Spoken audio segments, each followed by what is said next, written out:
Don't get me started. Don't get me started. Oh, shut your mouth.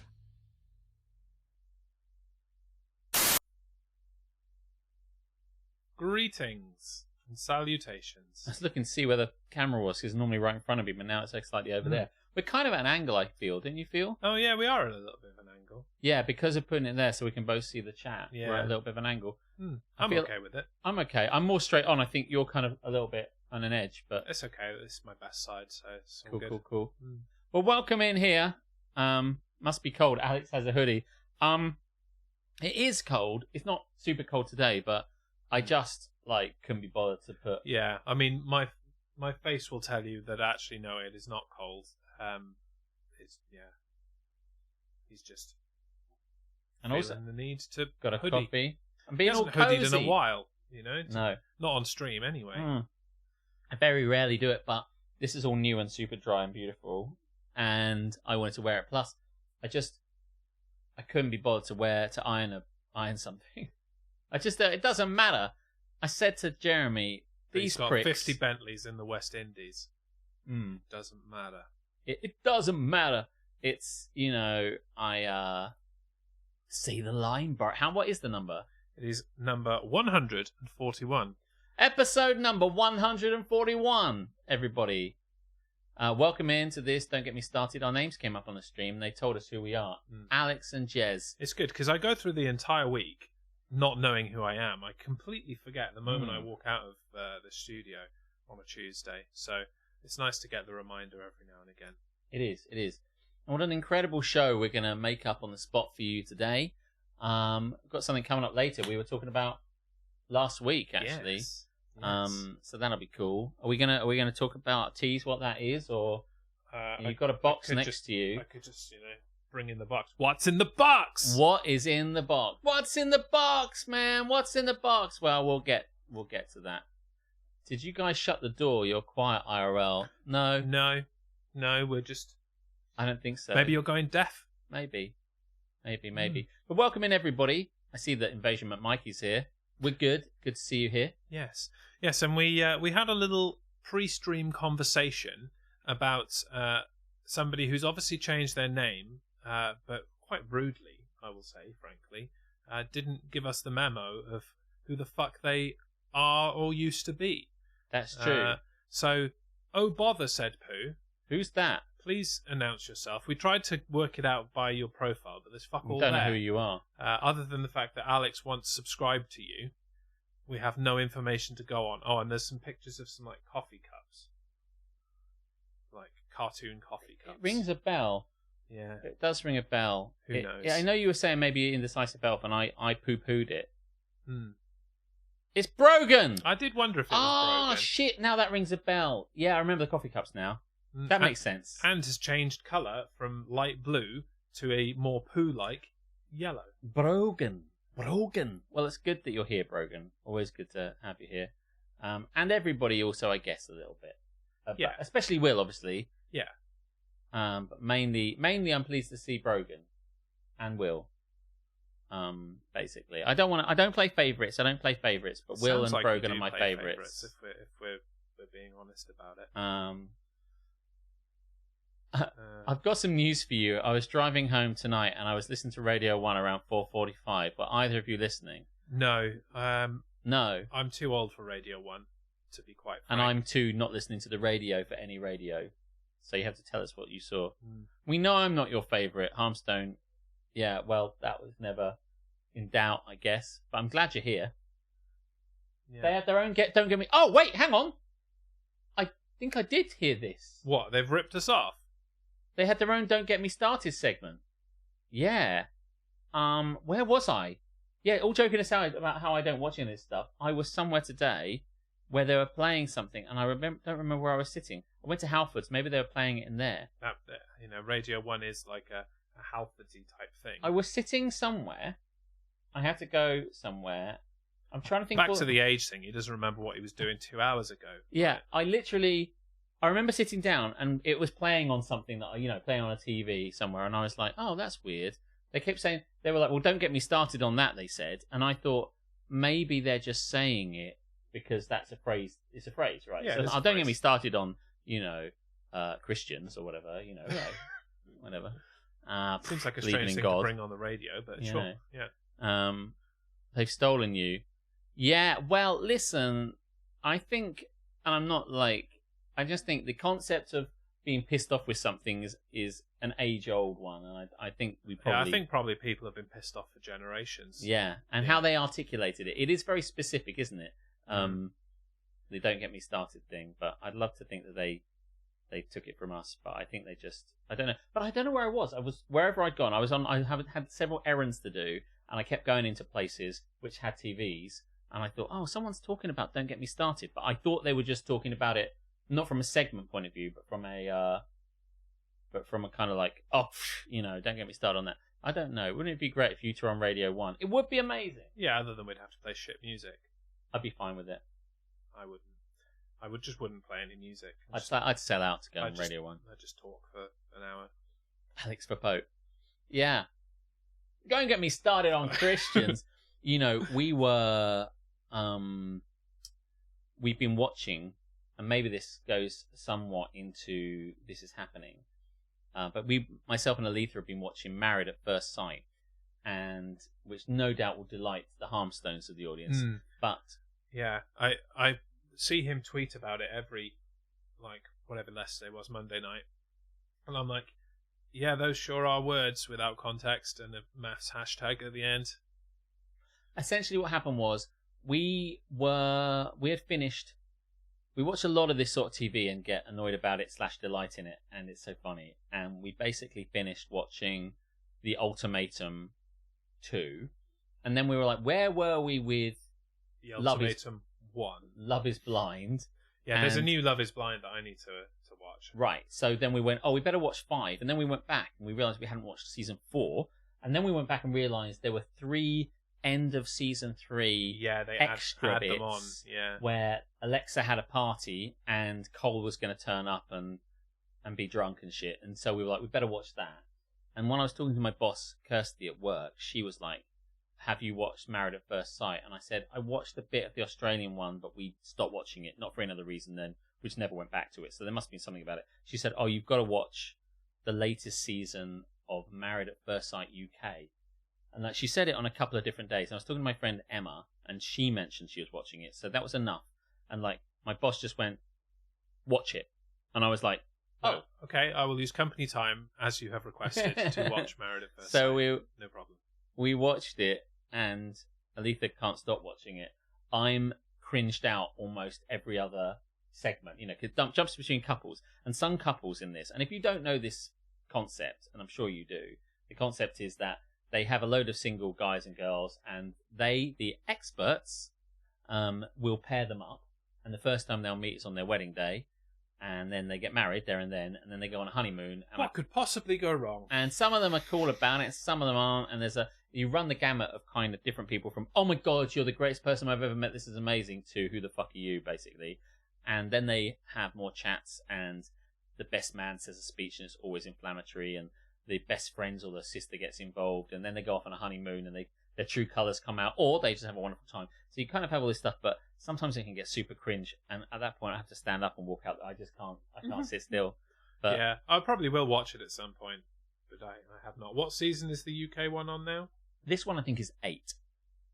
Well, I'm a little behind then. Yeah, well, it has to be said. And I'm quite enjoying it, really, but like I say, also, I've got opinions. The reason I love all this is because I've got opinions on literally everything. Married at First Sight, on Ultimatum, on Love is Blind. Every time I just wish I had my own show where I just go like, this person's a dick, this person's a cunt, this person's a prick, shut up, that was ridiculous. I'm always right. Well, put a pin in that, because for our Traitors show, when the Traitors UK season 2 comes Traitors gonna trait. Yeah. Alex, we'll do it on this channel. It'll just be on a different day, just an extra bit of content for cunts. Content. Have you ever discussed Alex? Have you ever discussed pegging with your mother? Has anybody ever discussed pegging with their mother? Presumably, it comes up in one of the episodes I have not yet seen. Even if you have like the coolest mother who you can talk to about everything, are you really going to discuss pegging with them? Uh-uh. I don't know that No, anybody is I going would to. never discuss it Like, with my mother. as cool as my mother-in-law is with any kind of topic, I still don't think that my wife, Karis, is going to discuss pegging with her, really. No, but I think if anyone was... Kay would be the one. Mm. You know? The one for pegging. Yeah. Still the one. I'll discuss pegging with Alex's mother if it means he won't put traitors on. This is another great idea for a podcast. We mic up Aletha, and she goes in and talks to your mother about pegging. God. And then we just broadcast and we watch the traitors. And then we watch the traitors anyway, because the traitors isn't as bad as she's making out. Yeah, it's this usual Apple cunt behaviour, isn't it? It's just being obtuse about it and just stubbornly not wanting to do the thing, even though it's fine, really. Even just tolerating it is fine. You're fucking traitors. I'm not. I'm 100% faithful. 100% faithful. Fucking have you know. I found they got the Traitors board game in Waterstones. What, like a UK one? Yeah, UK one. Oh, right, you okay. can play it. Well, as part of the podcast, I feel like we have to. Traitors Gonna Trait. Yeah, Traitors Gonna Trait, coming soon to Twitch. So there's and other places, according to the other news of the week. Should we play this thing for This Is Happening? Yeah, let's talk about it. We're just talking about This Is Happening. Things are happening. So let's do it. This is happening. In a world filled with haps and naps, two men have risen above to bring you This Is Happening. Armstein, don't make Alex laugh during the stints. I swear on everything I'm not a traitor. What I love about this is that in order to for traitors to convince people, I know I've only watched that one series, but in order to convince them they're not a traitor, they will say whatever they need. A lot of people swear on my mother's life. I swear on my mother's life. I swear on my mother's life. And I'm like, but you're a traitor. This doesn't mean anything. Like, she's not going to die once they realise you were lying. I swear on my children's life. It doesn't mean anything. It means absolutely nothing. Yeah. Yeah. So, what was it I was going to say? It's gone now. There's so many things to say. I paused for a sting, and now it's gone from my mind. What I will say is, I said a couple of weeks ago that if I was ever running the meeting, the big not weekend, but the big 3-day meeting thing in a manor house, I'd want to run something like this. But it does feel like there's still an idea out there that hasn't been done. And I don't know what's going on, but there's a thing on Netflix called The Devil's Plan. You don't have Netflix at the moment, do you? Don't have Netflix at the moment, no. It looks like it's a Korean show. I could be wrong, like many of these ones. There's several on Netflix at the moment. In the wake of the other Korean one. Squid Game. That's it, yeah. By the way, first things first, they're doing a Squid Game reality show on Netflix. So the way that works is there's 456 million up for grabs, and all these contestants. That's a lot of money. They've said on the thing, it's the largest amount of money on any game show. Verification needed from someone who knows about such things. But they're like 456 million to the winner is the biggest that anyone's ever given out. And by the way, like, probably is, to be fair. As soon as Squid Game, the TV series, came out, it was just a fucking winner. And 4.56 million, not 456 million. That seems more like Netflix aren't going to bankrupt themselves with one I reckon series. They could have done it, because like... I mean, have you seen how much it costs to get Netflix now? That's why I don't have it. Yeah, I mean, here's the thing. I get the impression that, like, the moment the Squid Game came on, everyone loved it. They wanted to play a video game. They'd go on it if they could. Everyone was discussing strategy, what they would have done, blah, blah, blah, blah, blah. And I just think that it was obvious you were going to get thousands of applicants to a reality TV show like that.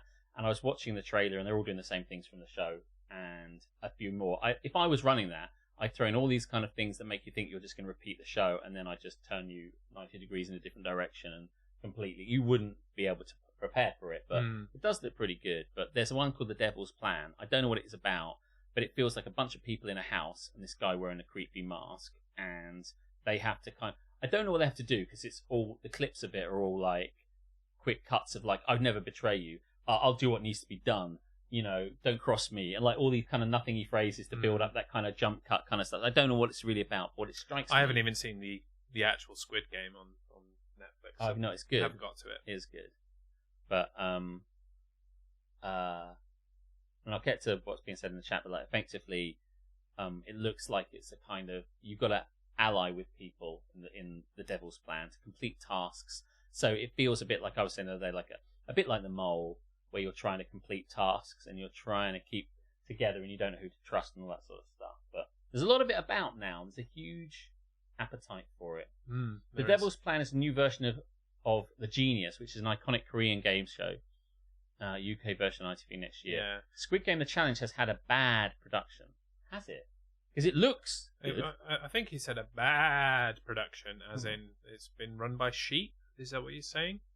Yeah. The UK version of Survivor starts on Saturday. Oh, okay, cool. On BBC. That'll be cool. Going to enjoy that. That's something that's happening. I saw on the Chaos Cards website, Chaos Cards Facebook page, this guy was like, "Who wants to play board games? If anybody does, put your name on send me your message, and I'll add you to the WhatsApp group." And I was like, "Cool, yeah." I mean, I don't have the time for it, but it's like I pick it up if I can, or never go, or go when I'm bored or whatever. And the first game they were playing, which they're playing last night, was Blood on the Clock Tower. And Blood on the Clock Tower is another social deduction game, so I kind of have written it off, except that the guys who run Shut Up and Sit Down, which is a really good board game review channel, really, really like it. And the guy who's the main guy of that, a guy called Quinns, thinks it's fucking amazing. And he said, without hyperbole, it was the best game he'd ever played, which I was like massively skeptical about, because I think he's very accurate and I would believe what he says, but I can't believe this of it. You were wondering perhaps if there was some kind of sponsorship going on there. Yeah, he's. I mean, the place is. It's a funny YouTube channel, and they're playing for laughs, and they're very accurate, and often we all like the same things, and they're very good, and they assess it really well, and they don't just go, "Oh my god, it's amazing" all day long. So this one really felt like he really, really, really, really likes it. He really had a good time playing it. So I'm quite intrigued. I didn't play it last night, but he something broke. I'll fix it now. It doesn't seem to have made any oh difference no, to it's anything still else. breaking. Things are breaking. Yeah, StreamerBot doesn't want to work. Okay, well we'll get to that. I suppose, Could be an issue. We may be stingless for the rest of the show, but we can manage if needs be. Yeah, that's weird. Fatal UI exception. Huh. Yeah. Application will now exit as it's in an unstable state. Alright, fine. It hasn't, or has it? It has, yeah. But it hasn't fully exited to allow us to reopen it. I'll try again in a bit. But anyway, yeah. So regardless of anything, and I wasn't too sure about it, it's another social deduction game, which means it's just like Werewolf, which means it's just like, and actually, Werewolf and Werewolf of Miller's Hollow, which are two social deduction board games, give you little roles to play. One of you's the child, and one of you's, I don't know, the doctor, and one of you's this, that, and the other.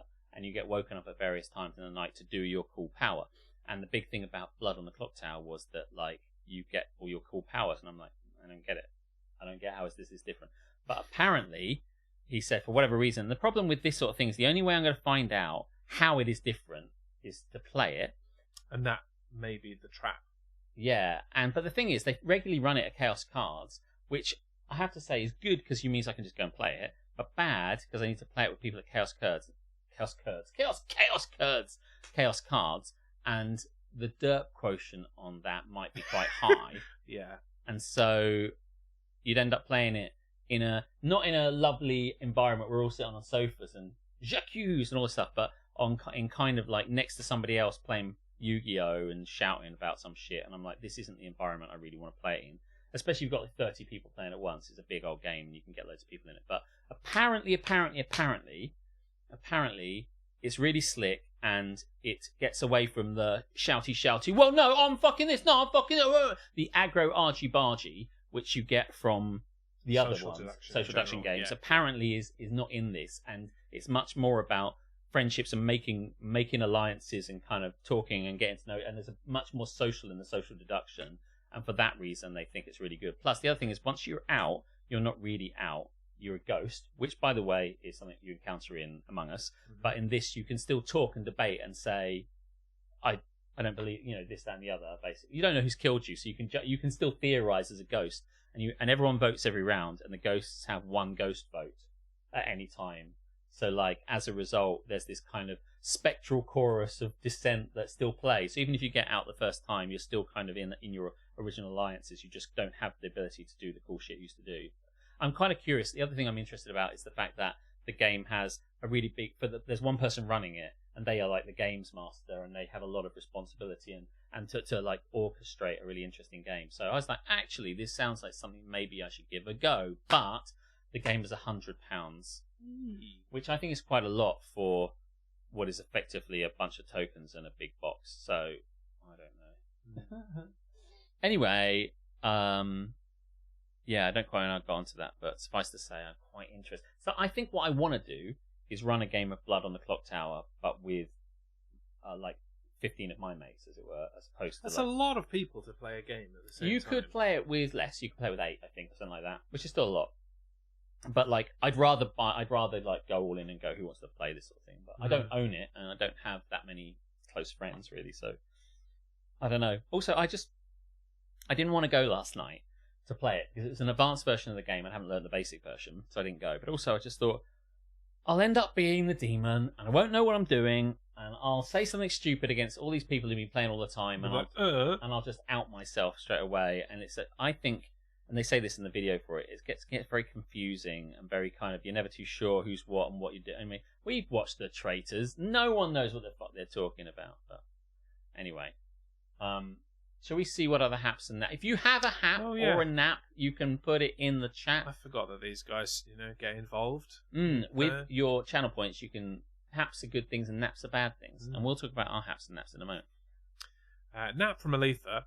Frying flies is hard to do without Jeremy's gift. You do have the gift. Yeah. There's flies around here, and they weren't, and then suddenly there was like 5, and we don't know where they came from. You did a good job in the hallway, I heard in the distance. So funny. I came through, and she said, there's a fly here, and I said, and it just went, and it flew Give me that thing! Yeah, good job. It was good. It is such fun, and I still don't own one, and I guess it's the wrong time of year for it now, but, I mean, there's flies here somewhere. For some reason. The windows aren't even open. Where did they come from? Snuck in behind me up the stairs, perhaps. I know. Sneaky flies. The problem with being able to see the chat is now I can't see the activity feed. Okay, went to see my friend do stand-up on Friday. He was at least the 6th best on the bill out of 6. Oh no. So, Harmstone, you're admitting you went to see your friend do stand-up and he was... bad? I mean, if there were 6 high-class comedians, then the 6th best in like 6 amazing comedians is probably just giving his mate a hard time, really. Probably. Or was he just not funny? It is quite hard to do, by the way. I'm not. I say that from if it was easy, everyone would be doing it. Everyone would do it, you know. But yeah. Like I am somebody who considers myself to be quite funny, but the idea of doing stand-up comedy is just impossible because I can't remember things. That's why I kind of think I want to do more MCing. Because I think that's a lot more straightforward. It's also hard in a different way. Yeah, the MCing I could do because I don't need to remember a routine. It's just vibing off things, so I can do that shit all day. I should do more of that. Yeah. There was someone on the bill who looked like Jaeger too. Are you sure it wasn't Jaeger? Yeah. Yeah. Can you imagine Jaeger getting up on a stage with social anxiety? That would be hilarious. Yeah. My friend was MCing, but also did a set. Oh, okay. How was his MCing? Says someone that does MCing. I'd be curious to know. Laid my first laminate floor, and it looks reet good. Rest of the flat to follow. Have you ever laid laminate flooring? Never once in my life. It's a cunt, let me tell you. Well, it depends where you're doing it. The adverts make it look easy. They do make it look easy. And if it's a big room, then it is easy because you've got loads of room to move and you can just go clonk, clonk, clonk and take it all the way to the edge and it's nice and fine. But then when you get to doing things like doorways and the hallway where you've got no room to not be on the floor that you're laying and you've got to cut things in weird angles and do maths and shit. Things become... Fuck this. I just wanted a nice floor. Can't it just be there? Honestly, this is cunty. So if you've done it... Grats. Congratulations. I would pay someone to do it if I ever needed to lay a floor again. It's not worth the headache. Things that... what has been hap for you this week? So I may have mentioned that I was going to do it last week, but on Wednesday, the day after the last DGMS, it was my daughter's birthday, and we went to Legoland. How was that? It was wet. Ah. Yeah, but there is something wonderful about going to, a place like Legoland in the wet, in a week of half term where lots of people don't have half term, is that there was hardly anybody there. That is good. And you can just walk up to the front of the queue and get straight on the rides, and that's what we did all day long. Didn't have to queue for a single thing. That's amazing. So, yeah. Yes, you're quite right, Harmstone. Legos Land. My bad. Speaking about theme parks, obviously, I don't think I mentioned this one, but I spoke a bit about going to Essen, and some bits will come out of that as I recall if they're important, basically, to be recalled. But me and Captain Brilliant went to Efteling, which is a Dutch theme park, which they kind of call the Dutch Disney. I don't think they call it that, but people do. Dutch Disneyland, indeed. Because it's a fairy tale land, and there's a whole fantastical forest area, which is just things like Hansel and Gretel and various other kind of Cinderella, Rumpelstiltskin, kind of Rapunzel, and there's loads of things like that. And I have to say, they're all done really, really well. And if you characters that are no longer subject to copyright because they're over 100 years old. Yeah, and Hans Christian Andersen isn't about to kind of just like, now hang on a minute. But yeah, from a point of view, if you've got a family and a kid, that they're gonna love that shit. It's really good. A lot of the stuff, the little models that are popping up and down, just are really charming and very sweet, and we very wholesome. We loved it all, basically. Even wandering, it's really big, Efteling, and we kind of got really lost in there for a bit in that forgotten foresty bit or whatever. And I'm trying to remember, but I think the mascot of the place is like a magical jester called, I want to say something like Perdos or something like that, but effectively it looks kind of creepy, but it's really cool. And we went on loads of rides, and we went on this ride that was basically a drop, and it was their big ride. It's called Baron 1898, and it's styled like a big old style mine. Yeah, like like it kind of like, and like it just a gold rush era kind of mine cart that you go down the mine and collect the gold and bring it back up. Yeah, in this case, it's just like, it looks like their big steel thing with a big kind of circle, and it kind of goes over where it would have gone over. I don't know, but the concept of this, much like I think it's Oblivion at Alton Towers, it takes you to the edge and hangs you over. And we were in the second row, and like you can go. It'll take you longer, but you can go in the first row, which I didn't want to do. But I've never been on it. I don't like drop rides, and I've never been on one, and this was the first one. But we felt like this is the big one, and we got to it, and it had hardly any queue at the beginning. And there's this animatronic, mustachioed steampunk dude who's imploring you as miners to go down and get as much gold for him, basically. Like a Yosemite Sam looking steampunk. He's more like a Mr. Monopoly kind of moneybags kind of guy. He's got a big moustache, like an old prospector. Yeah. And he owns the mine, and is more than happy for you motherfuckers to put your lives on the line, digging up shit in mine catastrophes to make money to fill his pockets. This sort of thing. Yeah. So bit too true to life, that. That's the scary bit, obviously. So you're taken in there, and then even though we didn't understand it because it was all in Dutch, basically these wailing women came out and started all this kind of, whilst we got told, you're going down in the mine now. Something else true to life. These wailing women came out to complain, wailing all the time, to say, like, basically complain about something. And I think they wanted to... It's too hot! Why did you put the heating on? It's too cold! Put the heating on! They don't like the fact that we're going to get the gold, and they're quite protective of the gold. So they went to kind of, like, protect or haunt the gold, I think. And then we got to meet the guy, who's this animatronic guy, who's like, ha ha ha, you're going to go down and get the gold for me. And then you get strapped into these things, and I'm like, okay. And then you get taken through to this next chamber, which you haven't gone there, you're just in the big thing. And then all these wailing women come out again. And I was turning to Betty, going like, these bloody wailing women are back again, God, complaining about the fact we're going down the mine. They rush round, there's some animatronic bits and things, like they're rushing through things. It was really quite good. And then they take you into the thing, and like, you're like, chung chung chung chung chung chung chung chung chung, and you're right on the edge, and I'm like, oh, fuck me. Yeah, it's not for me. I'm not a big fan of that kind of. And then it kind of just drops you into a steamy hole, you know, like that, and you come through it and round, and lots of fucking loops, and you're out. But oh my god. Yeah. Yes, the conversation in the chat has turned to how Karis has repaired Harmstone's immunity idol. Oh, I see. And it's ready to be returned to him. Safe bet is Harmstone. Send the address to me again because I can't be asked to scroll back and find it. So there you go. Yeah. So Hannah obviously went on her first roller coaster. Has she not been? This was the first time she'd ever been First time she'd ever been. I didn't realise that. I thought it was just like maybe a regular anything on it. And the photo is hilarious. It's the photo that is taken by the ride. Yes. Another good thing about going when there's nobody there is they don't have enough staff to man like the photo booth things. So you can just take a picture of the screen rather than. By the way, we did that at Alton Towers fees. loads, and they told us off for it. Well, they told the of course leader they off for do. it. Yeah. And we were like, "What are you gonna do?" Yeah, go fuck yourself. But no one stopped me at Efteling because I didn't speak English. Oh, well, I did speak English. They don't speak No, English. sorry. I just spoke to them in Dutch. Like, I don't speak English. No hablo inglés. Yeah, so while Hannah came off the ride saying that she thoroughly enjoyed it, and I will show you in a moment, this is her face on the ride in progress. That looks like she's curious and at the same time a little bit scared, but also what...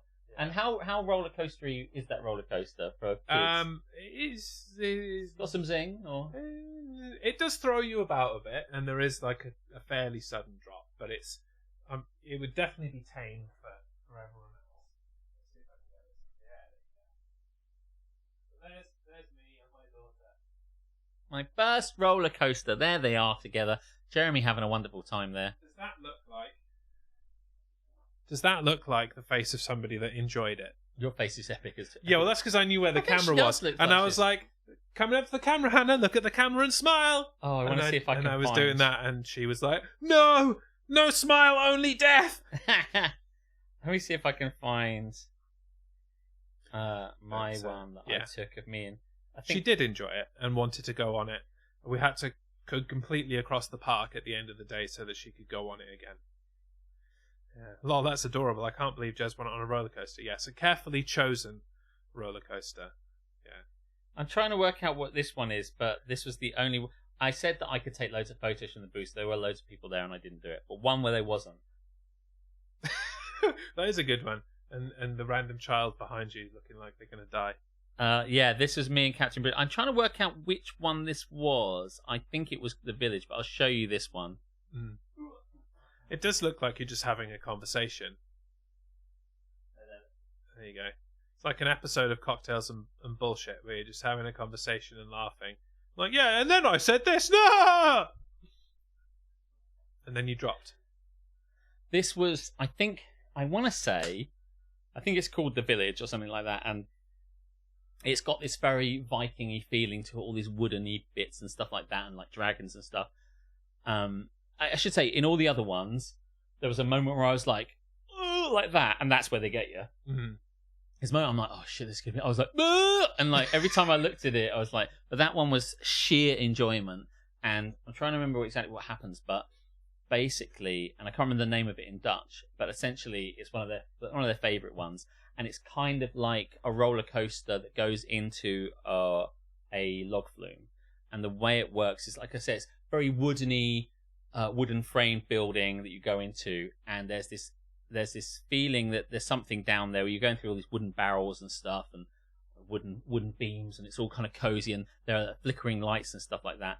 And I think you're about to get on a boat is the concept, and you go through, and I swear there's this big fiery dragon breath thing as you're wandering through it, and you get on this thing, and it's like a little boat, and you get on it and you go through this darkened area, and it's really cool. There's all these like the prows of ships kind of coming together, and on these lightning strikes, and it's all kind of looking really atmospheric and dark, and these huge looming ships and their figureheads, and they're bouncing around the place, and you're going onto it. It looks like an extreme Pirates of the Caribbean piratey ships, and you go through all of this stuff, and then it kind of cranks you up and takes you through all these kind of crashing ships, and I was like, fuck me, this is amazing. And then it comes out into the real world, and you're at the top of this fucking roller coaster bit, and you go through this massive fucking drop into the water type thing, and it was amazing. And that was just sheer fucking honestly, I was like, this is fucking amazing. This is fucking amazing. It was really good. So, yeah. I think we might need an outing to Blackpool Pleasure Beach. Well, that's a waste of time for me.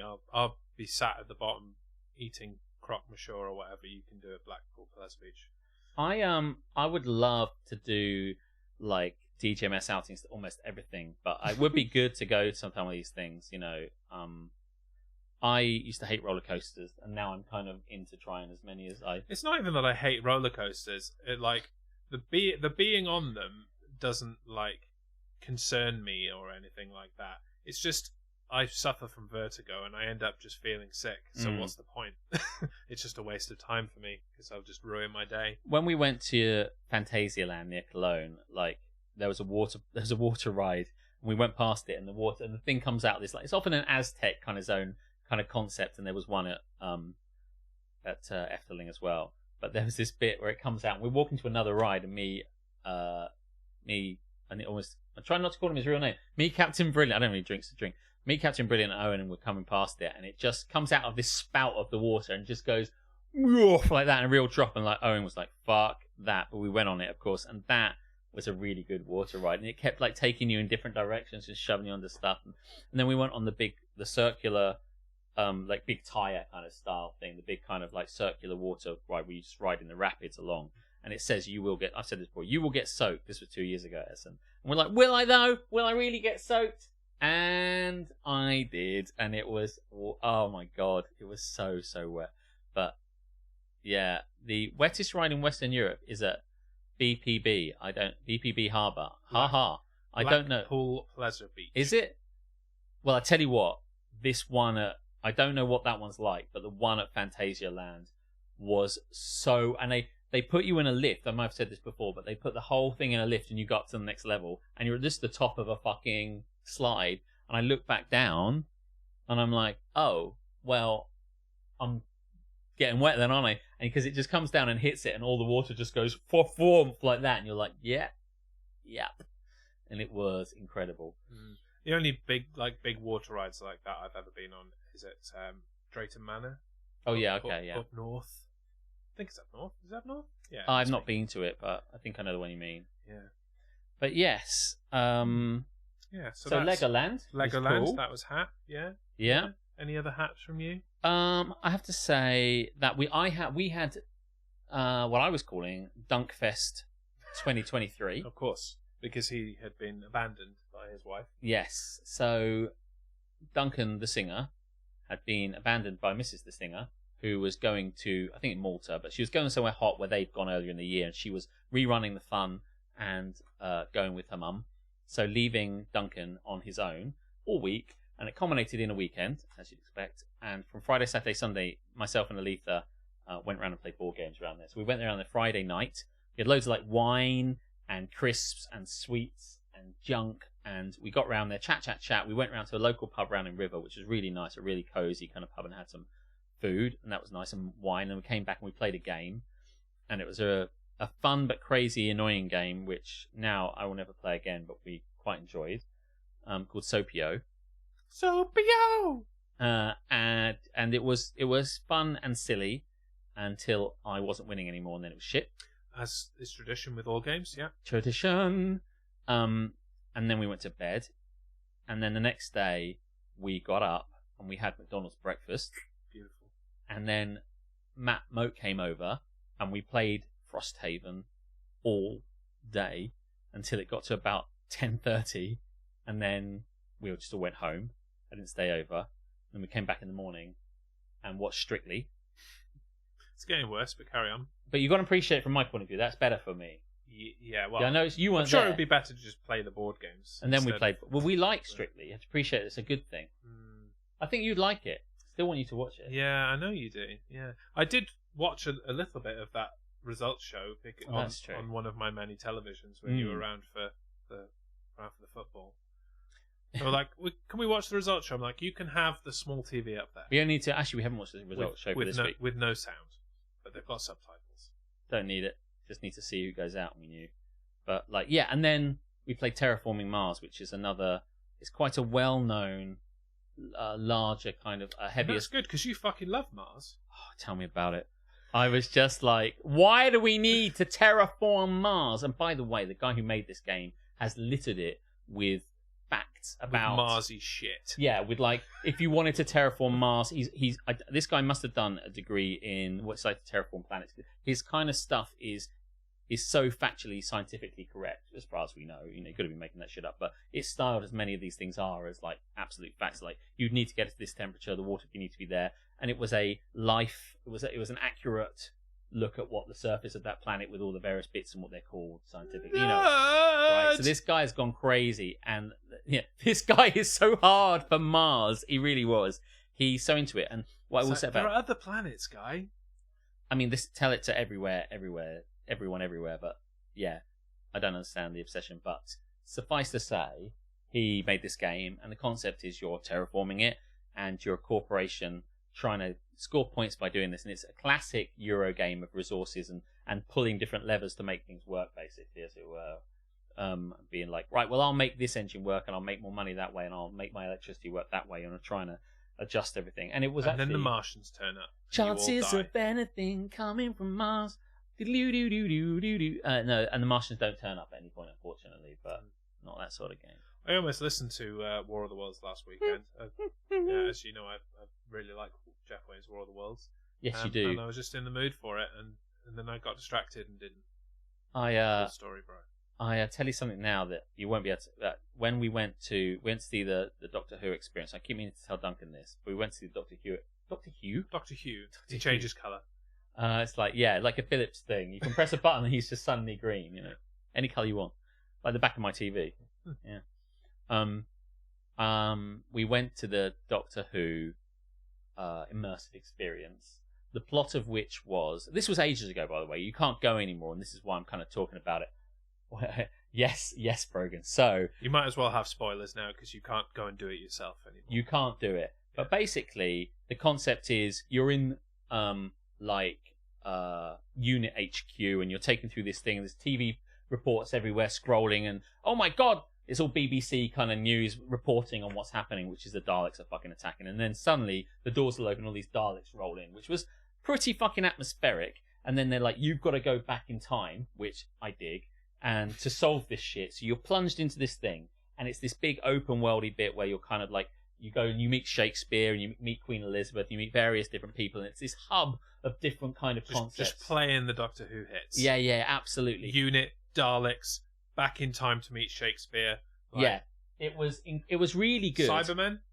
There were Cybermen, yeah. I'm pretty sure. I have to say I can't remember quite when, but there definitely were. Oh yeah. No, I know when they turned up. The Cybermen turned up to interrupt like Shakespeare's performance. They basically, what happened was, and I'm trying to get the concepts right. There's a bad, I want to say Time Lord, but there's a bad woman who's following you, trying to thwart your plan, such as it is, because you're really on a big ghost train going from one to the next. You're not influencing shit, but some people get grabbed and say, we need you for a performance. So they kind of get them to kind of go off and do a thing. And we were all got dragged by different people. Hey, come with me, and see this thing. So everyone kind of gets involved in something. And then eventually when that's done, you will get shuttled into the next section. But while that's happening, they were like, we need you to go and sort this stuff out. We need you to go and talk with someone and negotiate getting this thing. And I'm like, okay, I don't know who you want us to negotiate with, but they took us down this alleyway and into this other bit, and you go round, and there's this Dalek, you think, round the corner, and it turns round, and it's Davros. Now, I don't know if you were ever a real big Doctor Who fan or anything. I mean, I don't dislike Doctor Who. I quite like Doctor Who. I just feel like they seem to be repeating the same tropes over and over again, especially in the modern Doctor Who. Or even in the old Doctor Who. It was just like, alright, what haven't we trotted out for a while? Daleks? Alright, Daleks. What's next? Cybermen? Okay, yeah. Let's do Cybermen. And it's just the same over and over again with a different face. They kind of like, I agree with that, and the feeling I have about Doctor Who is obviously maybe more about the Doctor Who when I was watching it when I was a kid, when it hadn't all been repeated, because it was kind of just like, it was too early to have been, and also like I was too young to really care whether it was, effectively, I suppose. But Davros was such a good villain, such a distraught looking kind of character, and such an iconic character for so much of the Peter Davison years, and they loves Peter Davison. They dragged. We're just trotting out all the things you love today, aren't we? It takes you around the corner, and suddenly, like, he's there and he's talking to you, and we were meant to go in and negotiate and give him a thing. But I could have stepped up, and I knew exactly what we had to do, and I could have gone, we need this from you, Davros. We need the blah blah blah. But I felt like if I do that, I'm taking it away from someone else who gets involved. But the person who stepped up and tried to talk was so shit, was so hopeless and so quiet You're that I like, wish oh my god, I should have done. I should have done this. But I should say, coming around that corner and coming face to face with him when you're trying to lean into it with yourself, if you know what I mean, was a scary experience. But the scariest experience was just like you go into a bit where like they take you onto a ship and you're like flying through space and you're at the bar basically, and they're ultimately planning other stuff and they're going to shuttle you through to the next few sections. But you're at the bar and you're flying through space and you're meeting people and it's kind of like that's the concept. And then they take you into this next area and it's basically a long corridor and it's quite dark and there's bits and pieces from side to side and you're shuttled straight down the middle in single file. So I'm ahead of Aletha, who's ahead of the next person. We're all in a row. And then all the lights just suddenly go out. And then a spotlight comes out on at the end. And there's this weeping angel right at the end. Yeah, this is what Brogan's talking about. Yeah, which is why I wanted to talk about. This is literally the reason I was talking about it. And he's kind of got a little bit ahead of it. But basically, yeah, the weeping angel's right at the end. And we're like... Now, I never really watched Doctor Who at the point where this came out. I'd seen enough of it. And I've seen enough Frozen Mask type characters in various things over the years. The Weeping Angels are legitimately creepy as fuck. Yes, they do it. That concept, I've encountered many, as I say, kind of like still you can't get away, masked fucking killer things in various guises, and to be still freaked out by it. But I've never really watched those series. I've never sat down to go, oh, this. I think I may have watched one episode of it, and I really like the way like you turn away and they turn back and they're closer. And, yeah, it's mostly new era Doctor Who that did it, like Tennant and Matt Smith. Now, because given I wasn't really watching enough of either of those ones to have been certain to have got them, I think I managed to watch one of them, one of the earliest ones, and I still thought. But the problem with that by that point, by the way, was that I already knew what was going to happen. And even if you start to watch it, I think you can learn pretty quickly from your knowledge of other sci-fi that you don't look, they move type concept is probably not is kind of derivative. Not taking anything away from it, but you kind of know what the game is basically. But it's incredible to watch. But yeah, in this section, one of them appears ahead of you, and then it kind of blacks out, and then it comes back on, and they're really much closer. And I was like, "Oh shit!" For someone who doesn't care, that's not true. But you know what I mean? Who hasn't been engaged in that era of that? I was like, "Fuck!" But I always want to lean into it. I'm like, "Fuck me!" And the guy's like, "Just keep looking forward. Just keep looking forward." They got a guide in there with you saying, "Just keep looking forward." And I'm like, oh shit, this is gonna get worse. And then like one of them turned around, one of them appears behind you, and you turn back, and then like one of them appears closer, and it gets really fucking freaky. And I can't remember exactly, but at one point we were kind of near the back. One appeared like this distance from you, and it's there, and I'm like, oh fuck! And it was really, really, really well done, really well done. And I was just like, I wanted to tell Duncan about it, but I couldn't because there was still a chance you might go. But now you can't go. So that segment, and you're being rushed through it, and they keep appearing behind you. I have to commend it was such a nice set piece, and they kept taking people through. They have to do like about 15 at a time, because they can't really. I kept my eyes open, but they kept moving anyway. Well, yeah, that's the lights go out so that you can't see them. Yeah, that's the idea, isn't it? Yeah, it was everyone screaming and trying to push people to get forward quicker. Yeah, it was like there was a real sense of genuine panic. Nice. I was well impressed with that bit. Weeping Angels are the best concept to come out sometime. Yeah, they really are. And like I said, I'm not trying to take anything away from it. I can't think of any at the moment. But even they managed to repeat the concept like 2 years after introducing it. I'm like, really? That sort of idea. I'm trying to think of something else where they're trying to do it, but like that's it, isn't it? There's various Silent Hill-y kind of things where you're looking down at things and then you turn around and they start legging it towards you. These mannequins, even the Autons, which were a Doctor Who villain, are kind of mannequin-like and still. Because people have always been freaked out by like masks and faceless creatures, and that's why we don't like dolls in the same way. They shouldn't move, and they have fixed features, and that's always the freakiness. I once went to an immersive piece of theatre by Dream Think Speak, which was down in Brighton one time, and you went into this. I found this secret bit out. You can go into these changing rooms. The whole thing's a department store, so I went to the changing rooms. And at the back of the changing rooms was a secret door. And I'm like, oh, fucking going through this then. And at the back of that was an entire row of like the back of the stock room. And it was all just mannequins all the way down in darkness. And I'm like, fuck. But yes, it was, maybe they'll redo it. Maybe one day they'll rerun the fun and like you'll be able to go and do it again. But, Oh, yeah, the moment's gone though, isn't it? Like Doctor Who is not as popular as it has been No, for some time. but it does remind me that we should probably go to the Jeff Wayne's War of the World immersive. Oh yeah, musical definitely experience before that stops being a thing. Yeah, Oh, look who the cat dragged in! Almost at the perfect time. He's going to have to hang around though. Yes, yes, because our beautiful selection of stuff. What's in the box? We haven't said what's in it, but Ben was the provider of it, effectively. Yes, So the facilitator. So you'll get to see that. But yeah, so Dunkfest. Oh, and by the way, I've gone a little bit crazy for Warhammer 40k. I mentioned this before. I don't know if any of you guys read the books or play the game or paint the figures. But if you do, then let me know. Literally nobody does.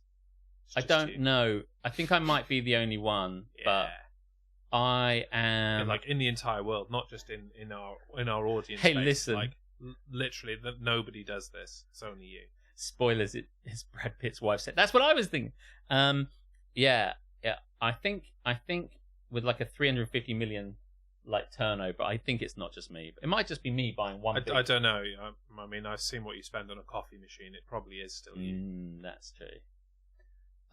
Yes. So I'm loving it. Loving painting. I've got this big mega figure I'm going to paint as well. So, see, I've been massively derisive of your Warhammer, but my final hat is equally as lame, if not more so lame. But it's finally time to admit that I've been playing Minecraft, and it has been hap. Is this because Hannah was playing it, and then you were like, "Well, fucking, I'll play it."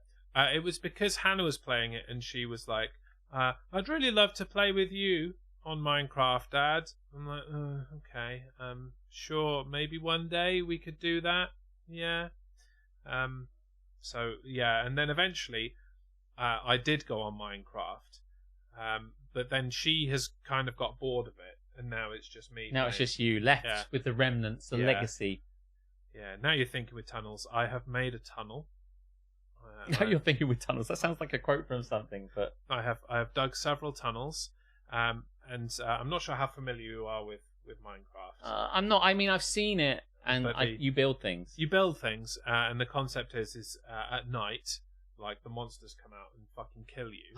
How exciting! Unless you have Defend a well lit place. Oh, that sounds exciting. I kind of like that. So in order to avoid having to like go through the forests and the jungles and getting murderized at night, and to make it easier for me to get around this world that I had created, I created a superhighway in the sky that I travel around my world in. I go all the way up the stairs to the sky, and then I love it. Travel around. And I have, for anybody that knows Minecraft, this will make sense to you. The world that we created was surprisingly devoid of life, and it took me a very long time to find a village. And when I did find a village, I stole everything and fucked off. It sounds so good. And then when I went back to the village, I found it to be empty, and that they had all either just fucked off or died. Died to the skeletons. Apparently because I had taken away all of their beds. So they had no ability to like sleep at night and hide from the monsters. I took all their food. I took all of their crafting stuff. So they had no jobs. They had no food. These are just bots. These is just the game. They aren't real people. NPCs. It's just you and. It's just they're just NPCs. So when you make this world, it just generates. It creates a random terrain, and you can go exploring, and you can find these villages, like village. Full of villagers, and normally there are a few of them, so you just wander around for a while and you find another village, and it won't matter if you steal shit from them because there's just another village. But then when I went back and found it to be completely empty, and like some of the houses had like been exploded in the side, and you couldn't. So the game is playing when you're not. I mean, yeah, stuff happens there when you're not near it. Not around. It just ticks along. And I had been encountering every now and again, just wandering around. These zombie villagers, and so I can only assume that the zombies got into the village, turned the villagers into zombies, and then there's nobody alive there now. So when I went back there and it was empty, I felt really fucking bad for this like group of NPCs that doesn't matter. And so now, the last like few days has been dedicated to creating a brand new village for villagers, and then I will encourage the villagers to live there. They've all got jobs and shit. How? I thought they all died. Are they gonna? Will they repopulate? So to answer Aletha's question about whether it's survival or creative, we've been playing on survival, but I've just switched into the creative mode quickly, which allows you to just spawn anything, to then spawn some villagers once it's complete. I say once I've finished it. Obviously, I'm not skilled enough to create an entire village. How difficult can it be? So I've put my wife on that. Like you just craft the stuff and you just mine it and craft. Like you make a. I mean, I've seen people do this on Twitch. Yeah, various people have done it. I've seen it when Zach, Freezing Player, would play games in it where he was at the top of something and he was killing everybody else, and they're trying to get to their coffin to smash it up, so that it's like a mini game kind of thing. Okay. It's not like there's a whole like world of Minecraft that I haven't got a fucking. He's building away. I just like making roads and digging. He basically, it was really fun to watch. Basically, he's playing against 3 other people. They're at the top of this huge fucking platform. There are 4 of them on corners. The idea is to kill the other people by like knocking them off or whatever. And it was always fun because one way or another they managed to build their way out of trouble, and it was always quite fun. The concept I saw of it when people were making things, that they just dig this stuff down and they make a castle. And I remember Indecisive Elf and all her pals had made their own, I think it was them, someone else's community I used to hang out in a bit, had made their own server, and they all just hung out. And I went, oh really? And this is to Brogan's point. But I said, what's going on here? I said, we're all going in it together, and we all just make this we've made this mansion, and we all just live in it together and hang out in it together. And I thought, that sounds fucking awesome, you know. And so to your point, yeah, you could have like a Minecraft server for DGMS, and the only people that are in it are us. Yeah. And we can all just hang out in it and do what we want with it. But it kind of also feels quite cozy in a way to kind of know that, because you say they come out at night, can't you just like go back to your house and wait until it's day again? Yeah, the idea is you go back to your house and you sleep, and then it passes to the next day, and then it's fine. But yeah. Very often, if you're out building something or you're mining, you don't know whether it's night or day, and then you come out and there's a bunch of fucking zombies and spiders and skeletons and shit. That sounds kind of fun. Waiting to kill you. It's fun and irritating. I've never played it because it looked like a game for kids, and that's not derogatory. It just looks like it's aimed. If I want an immersive world, there are plenty of ones that I could play. Yes, it is very much aimed at children. But like many things, I am obviously enthralled by the joy that it brings, and the idea that we were all doing it together.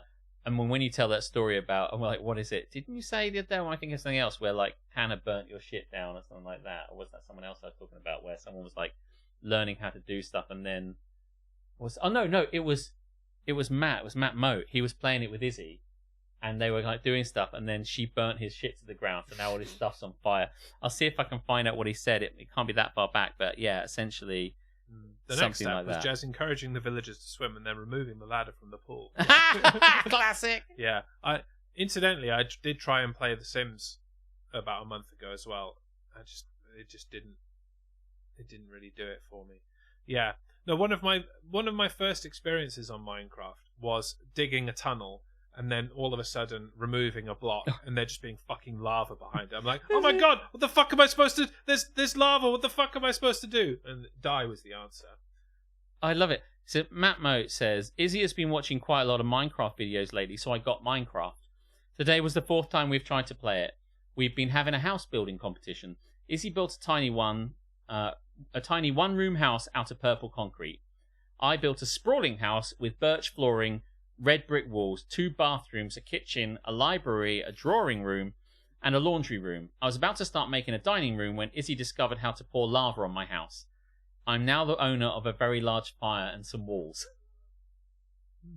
That's fucking amazing. I don't know how it works, but I just love this shit. Because doesn't that tap into all of our concepts? It's like, can we fuck with our friends, you know?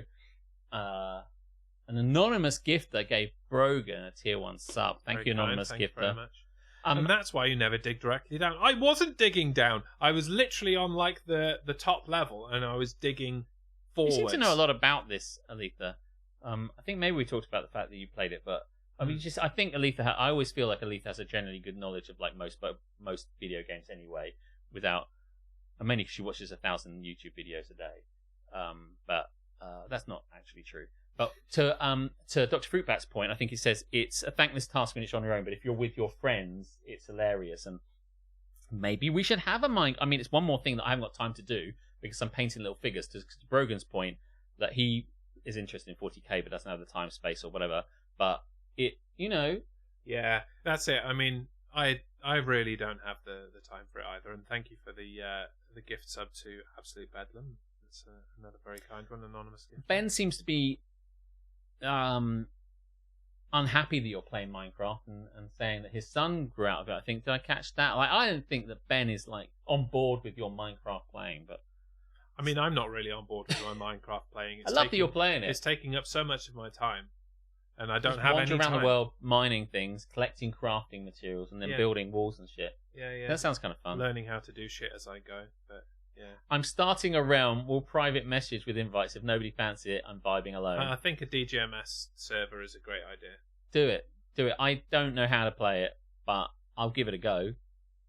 Yeah. I'll give it a go. I mean, you can just get it on mobile if you can't be asked, and then you can play it wherever. The mobile version is really good, so yeah. We'll totally play on Thanksgiving. Fine. Yeah, I mean, if we can all hang out together. And bottom TV Minecraft, exactly. Like, I've got multiple TVs now. There's only one game on TV at a time in Minecraft. That's 3 TVs in my living room.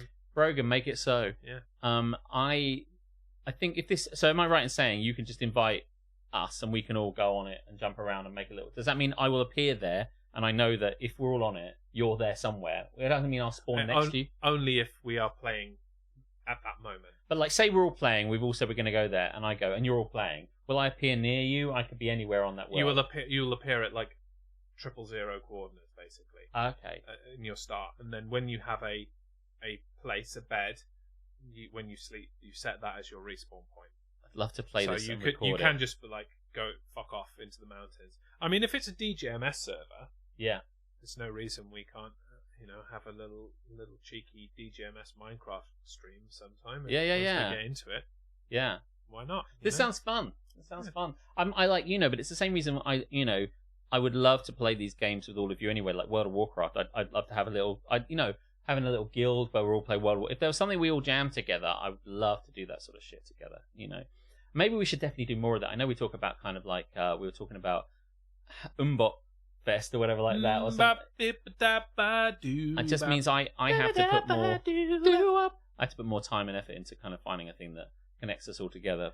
Is beyond just this show. Yeah, that's it. I don't know where I'm going to get the time from, but I will find it somewhere. Oh, it's a bit hot now. That's the benefit of having 2 TVs now. 2 TVs. Well, I think Will might have segued us quite nicely into our next segment, actually, if we are ready to move on. Yeah. Unfortunately, there are no stings, so we can do a live rendition if you like of our next segment. Yes. Okay, let's do it. We're going to move forward into the segment that we like to call "Get in the Sea." Won't you come with me? Gonna eat it in the sea. Won't you come with me? Gonna throw it in with glee. When you really, really hate it and you love to desecrate it, won't you come along with me and put it in the sea? Boom. We haven't addressed Mario. Yeah, well, this is happening took an hour and 5 minutes, so it was time to move on. And Mario's in the sea. He is. Probably shouldn't be discussed. I would quite say frankly. that, yes, Aletha bought Mario Wonder. It looks really, really cool and looks really spangly and lovely and glorious as I hoped it would do. But she's been playing an awful lot. 10 out of 10. Decent sea shanty. I thought it was really good. That was really great. We worked hard on actually creating it in the You first said hard place. So yeah, I did say hard on. And I'd say it again. By the way, I love puerile shit. Obviously, if that wasn't already clear. One take wonders. Yeah, well, just listen. We're professional at doing that. The first recording was 1 take. The time that we did it, because the stings were broken last time, was 1 take. Yeah. Today, 1 take. We know that song. We are just totally faultless, okay? Yeah. Just deal with it. Deal with it. Accept and bask in our glory. Now, if you want to put something in the sea, much like Will has already done, you can suggest it with using channel points. I don't think there's that many. Although I do think that this is probably going to be a very short conversation with the suggestion from Will now that we put Minecraft in the sea. Will, read the room. What's going on? What are you doing? Will, you have to explain yourself. Will, do you not like Minecraft? Like, you've got a mobile. We can all just play on mobile. You don't need a PC anymore. It's okay. You can play it too. Tell us what you're really feeling. Yeah. Because, as I say, much like I like other games, I probably like better games. Something exploded. But if I thought I was playing games with all of you guys, I probably would play whatever, basically. But that sounds fun. It's fucking nap. See, I used to think so as well. And part of me still thinks it's nap. But yet, I keep fucking playing it. And the other day, it was like 9 o'clock. I'm like, alright, I'll just put it on for it was when I came back from Legoland. I was dog tired already. You just like blocks, don't you? You know what I mean? Yes, I do, yeah. I was dog tired already. And I was like, I am super tired, but my brain is still going for it. So I'll just put Minecraft on for like half an hour, do some inane digging, and then I'll be ready to go to sleep. So 9 o'clock I turned it on. Karis already went to bed. She was like, fuck this shit. I'm like, just going to bed. And then the next time I looked up, it was 1 a.m. I was like, motherfucker! But this was what it was like playing when I used to do World of Warcraft. You know, you can really... And it's same with Frosthaven, actually, because Frosthaven the other day, when we set it up, and by the time we looked at the original bits and initial, like, starting parts of the game and getting the game set up and precisely putting the pieces together, and we played it. Like, we started at 12, and the first game was done by, like, 4 o'clock or something. We played 4 hours and that shit. But, yeah. Yeah, so it's not happening, Will. Sorry to tell you. Alex thought Kindles were nap. But it turns out things are not always as nap as you think they are, so they are worth trying. Like watching The Traitors, for example. Absolutely. Now, what you probably need to know about me, if this was not already clear about me, is I'm quite a joyous, happy person that likes to do shit. Unless he doesn't like it. And then in which case he's a joyless, soulless fuck. Now, it is a strange quirk of my personality. Aren't we all? Obviously, I dig hating on shit for fun. Mainly because I think it'll have comedy in it. But also, like, board games, I'm like... And certain things I'm like, come on, this is just another game, or this is just another album, let's not kid ourselves. But with a lot of things, I kind of try to find the fun in it. And with Minecraft, I always looked at it and thought, it's blocky, which annoys me, but it's blocky and that's intended, that's the style, that's the retro look they're going for. And for me, I don't like that look, but, and for me also, I'd be like, I don't think it's aimed at me, so I don't give a shit. So I didn't hate it. I just thought it just completely passed me by. So I didn't even think about it. And but like with the Kindle, I had this. I really want to read more books, and I love reading books. Whenever I go into a bookshop, I'm like, oh, how many wonderful books there are. But I realised with all the stuff I'm doing, I don't really sit down to read. And I made it a goal this year to read between 2 and 4 books.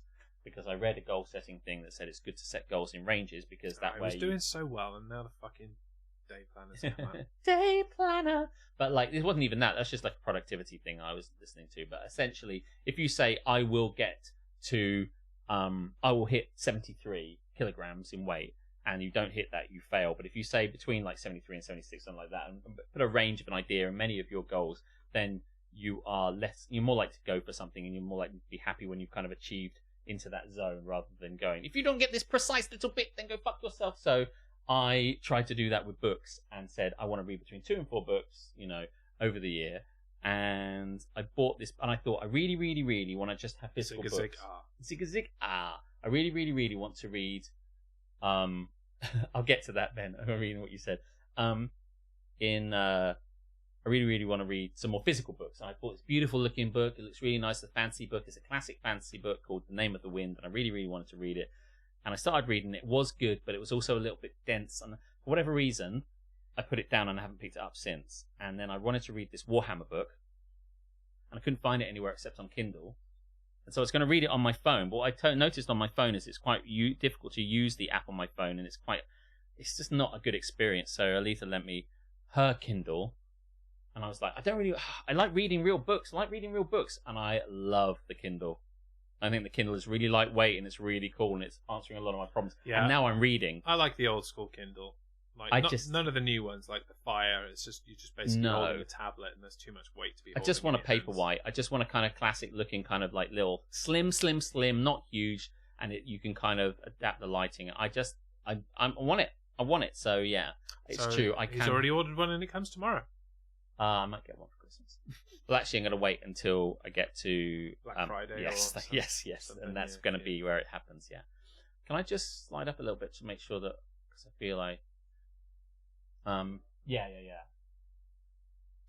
When people ask that, I can't see because it's now gone over that. When people ask how I am, but then go on to ask a real question, I don't tell them how I am. Yeah, this is the next topic for discussion. Whether Yeah. we want Oh to yeah. put it By in the way, sea. yeah. So Minecraft isn't going in the sea. We all love it. Everyone here loves it, apart from Will. Will, you should probably go in the sea, mate. Think about that. You're on thin fucking ice, my pedigree chum. And I'm going to be above it when it breaks. Anyway. Something to put in the sea, says Harmstone. People who start chats without getting right to the point. You don't care how I am. That's why I don't ask. Whenever I message Harmstone, I don't ask how he is. I've started saying hello. I never used to do that. Like, Harmstone handles the prediction competition for the main event podcast. So he gets sent all of the predictions from all of us as an independent person. So that like I don't put mine out and then Dan copy me. So now, it used to just be that I would copy the match card and paste it at him and then give the predictions without even saying a single word. Okay. But now I will at least go, hello. Hello. Predictions incoming or something like that to, like, break the ice a little bit. But never once at that stage have I asked how he is. Mm. Because he's right. I don't give a fuck. No, I mean, I don't give a fuck how Harmstone is, but I do give a fuck like how other people are, I suppose. But are you talking about it from a work point of view? I know we've gone down a bit. He is, yeah. So people message you on Teams or Slack. I know you don't probably have Slack, but like Skype or whatever. People kind of go, "Hey, how's it going?" Yeah, he mentioned today how two separate people that he works with, just sent an unsolicited message, "Hi." I love that. Yeah, I at work, and I think this has come up before.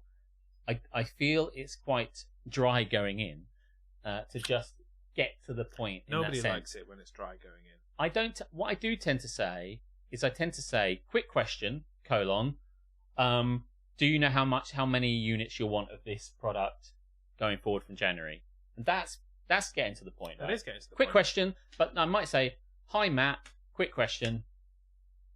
And sometimes I'll say, because they'll be busy and it says do not disturb, realize you're doing something at the moment. When you get a chance to look at this, because it will be there ready, can you tell me how many units you want per month of this? And so that seems good. I don't mind you popping up saying, hey, I love saying, hey, obviously I do. But with some people that I really like at work, if I say hi, I want them to, I need them to come back because we need to have a live conversation. So I need them to respond. So I'll say, hey, and they'll say, hey, Alex. And at that point, I never go, so about these units, I normally say, how's it going? And they go, oh, I'm good. I'm like, have you just come back from holiday? And they go, yeah. I said, how cool was that? Like, I was in a villa with 14 different people. I'm like, that sounds wicked. And then I segue away from it. Anyway, much as I hate to talk about work, let's talk. So I tend to do that with people. So I do that. That is what I do. But I don't do it with everybody. I only do it with people who I legitimately care that they went on holiday or that they had a nice time. And yeah. But, I mean, it depends on the context, but generally I won't bother asking people how they are in these kinds of messages because it's not relevant to what we're doing. It's just like, hey, I'm here with the fucking point. And then afterwards, I will, at that point, ask how they are. Yeah. Once we've got to the thing and the task is done, be like, so by the way, how are you? I don't tend to ask going? a lot of how are you. Like I sent a message to Tamsin to see if she wanted to go out for a cocktail the other night. She did not. And I didn't say, hey, how are you? I just said, hey, we're going out for cocktails on Friday. Do you want to come? So I guess, I don't know that I want to put in the sea people asking me how I am. Was that how it was? Because, I like people asking how I am. I mean, the official context of it is people who start chats without getting right to the point. You don't care how I am. Listen, can I just say, Harmstone, this might be a you problem. They don't care how you are. But they might care how other people They are. do care how I am, and people frequently ask how I am because I'm not an obtuse prick, so, I think it's very specific, and therefore it cannot go in the sea. I can't put this in the sea. No. I can't put this in the sea. I do know I think there's horses for courses when it comes to small talk, hey, how's it going? I won't do it with everybody. But I also know, in a slight work manipulation way, that making friends and influencing people is always a nice thing to do. Yeah, it's always better if people like you. Yeah, because you get better stuff. You catch more flies with honey, or with the zappy stick. Yeah, you do. Yeah, actually, you catch more flies with the zappy stick than you do with Everyone honey. needs a zappy stick. Yeah. How about cold calling then? Is that not already in the sea, Mr. Surely we can Mr. agree on that. Spreadsheet? Cold calling. I don't get a lot of cold calling, but I do.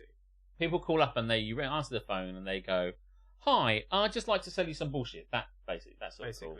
Yeah. That can definitely go in the sea. Yeah, because it is bullshit. I don't have an issue with that.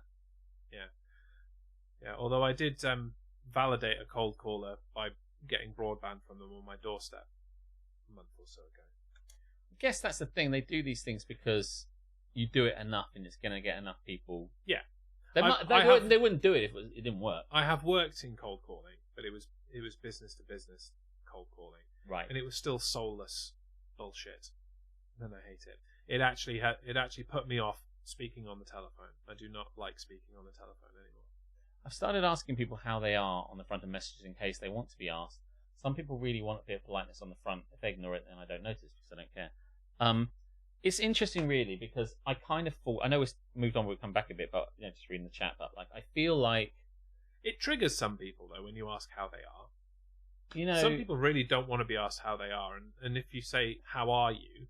it's such an open-ended, mental health question that This is it just really fucking great. freaks them out and triggers them. So I think what you say is correct, and I think it's a really interesting kind of topic in general because some people don't have much interaction beyond, I don't know, their very close friends or their family or their mum or their wife. Beyond that, they can be quite introvert, and sometimes they don't want to have that conversation, or sometimes they do and they don't know how to do it. So when people say, "How are you?" they "Oh my god, how am I? I don't know. What else should I say? Should I just answer with a platitude? I'm fine, mate. Or should I really get into how I'm really feeling, which is really, really ultimately shit? Should I tell them that?" So there's probably some sort of thoughts in people's heads. I have to say that I've cultivated quite this thing's falling apart over there. no, it's fine. It's the same thing, not working. Okay. I'll just close it. When you're me and you love chatting, But mostly me. and you spend a lot of time getting into conversations and asking people about stuff, and there's this natural host which comes out here and it came out on the radio and comes out in most things. I will often... The other day, Tim, Type 10 Tim, who's moved house into a new house and wants me to go around and see his house. I can't stop talking about his house. He's got a new house. Did I tell you about a new house? He wants me to go around and see his house and pick up some martini glasses, so it's not all bad. And he basically said, "It's the best location I could ever have asked for." And the natural host in me said, "What would be the worst location you could ever have asked for?" In the hopes to generate some content from that he'd say, "Oh my god, top of the volcano, can't believe that. Don't want to go out like they did in Pompeii, am I right?" And then it goes on like that. But I just said, "Where would be the worst location?" And he was like, "I don't get it." And I was like, "Right, good. Shot that one down. Good stuff." But Way to bring it back to comedy, Tim. I like it. I never stop. But I do feel at work sometimes I like to clarify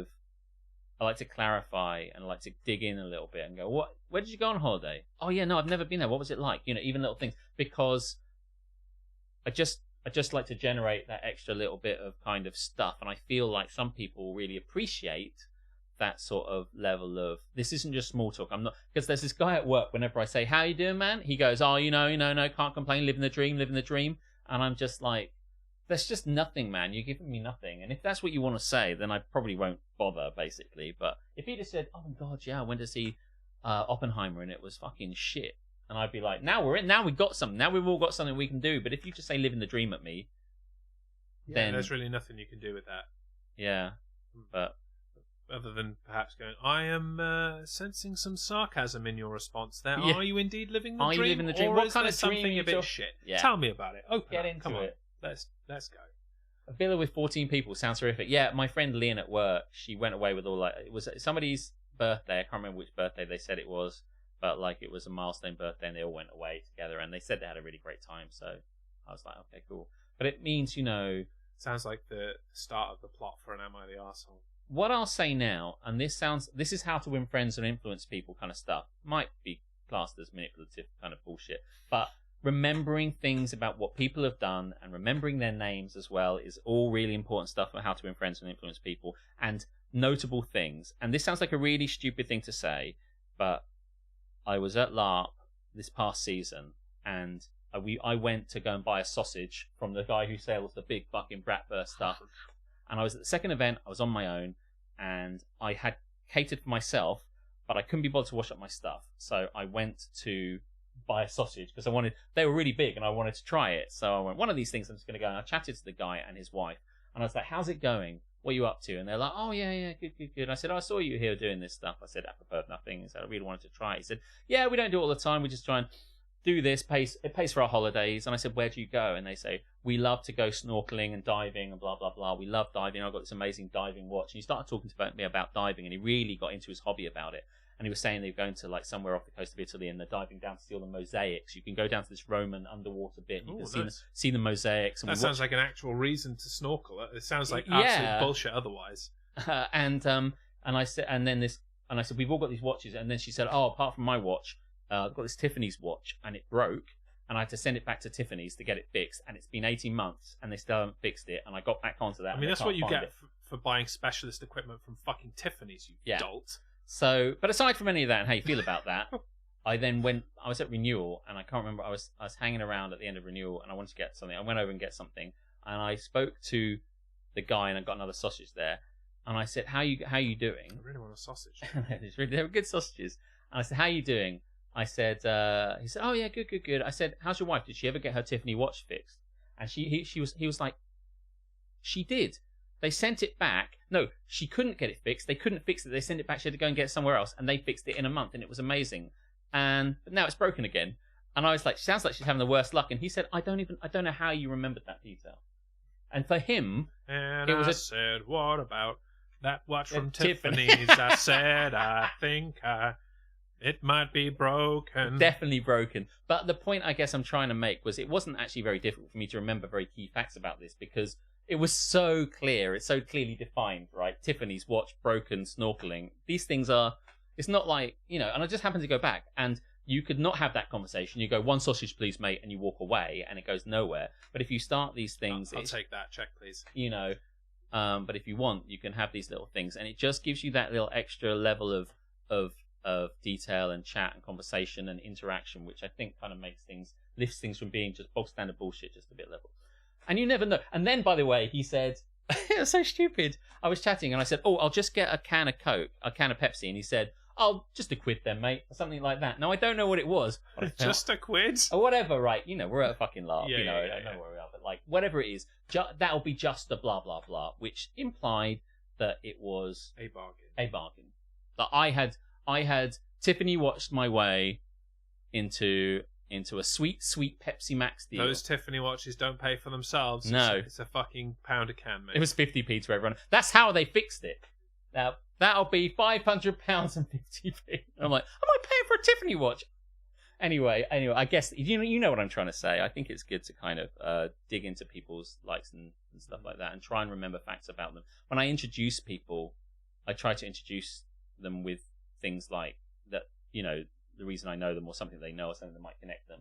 I don't do it all the time, but sometimes I'm like, we used to go to pods together, and I used to be at university with it. I tend to kind of do that sort of stuff. But yeah. Anyway, take of that what you will. But what we put in the sea, Minecraft, no, and no to the Harmstone chat thing, and it's over to you, because we came into this segment because you had some things to put in the sea. Yes, I did. Yes, I do. I see it like a big sausage. I do like a big sausage.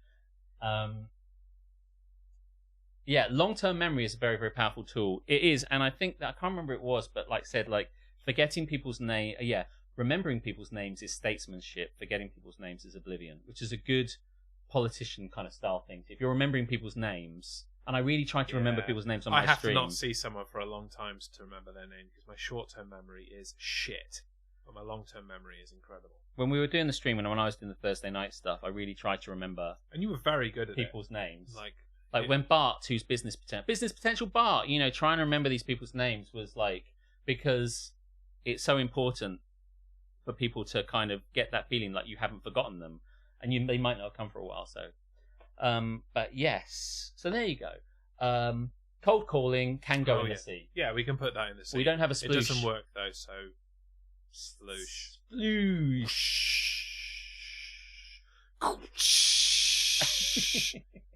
got my toilet fixed the other day. Oh yeah, Yeah, I saw it was kind of out a little bit. I didn't know what was going on with it. Yeah. That was when it was broken. After that, it's fixed. Nice. And now, when you go, you will notice it's back in its proper place. But Yes. the button is a new button. It's Push a flat the button. instead of the kind of slightly, sticky outy kind of button.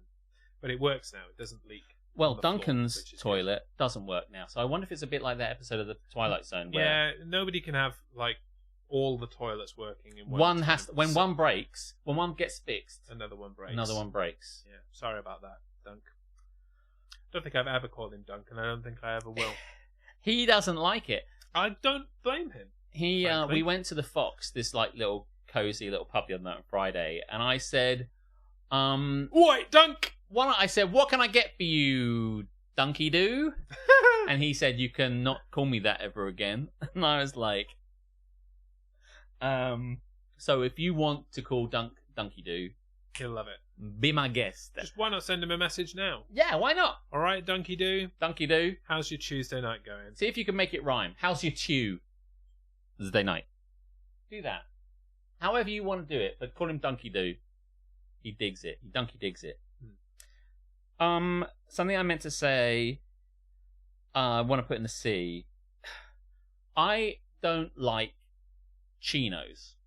I don't mean Chino, the character from West Side Story, who shoots Tony at the end. You mean the kind of corded trousers? Yes, and or work style trousers, basically. Now, I had to go and, after I misread what the sales and marketing dress code was, I went and bought a load. Yes and no. Yes. And I like wearing jeans, and if I want to wear a suit, I'll wear a suit trousers, that's fine, and trousers are good. But the halfway house, I tried on an awful lot of chinos, and I tried some on years ago. I bought some in Debenhams, which kind of shows you how long it's been, and they just feel really rough and uncomfortable, and sort of the material is quite... It seems like it's going to just dig into your leg and leave line indents. The down your cord skin. ones are like that.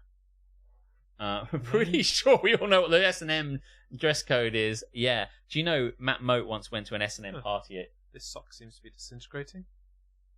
Never mind. Matt Moat once went to an S&M party when he was at university. It was one of these student union organised things. And a student society for S&M. They just basically... Where was that when I was in? Well, it's not a society so much. It was a student union, but they did an S&M night. So, they do things like school disco, and everyone comes dressed in their school clothes. I see. And did they realise their error when some actual, serious, genuine S&M people showed up to their what is supposed to be a fun little bit of wear some leather and maybe take a whip and go, ooh. It is like that. I'll tell you about it honestly. He went along, and I swear to God, I might be mistelling this. I know one part of this is absolutely true. I might be mistelling. When a fucking dominatrix turned up with a guy in a gimp, in a full gimp suit on a fucking chain.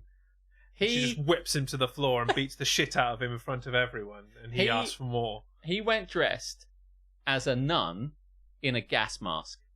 And I have to say, I was well impressed. That's another well-used trope in Doctor Who. As I know, right? Oh, tell me about it. This is what I mean. I think... Anyway, no.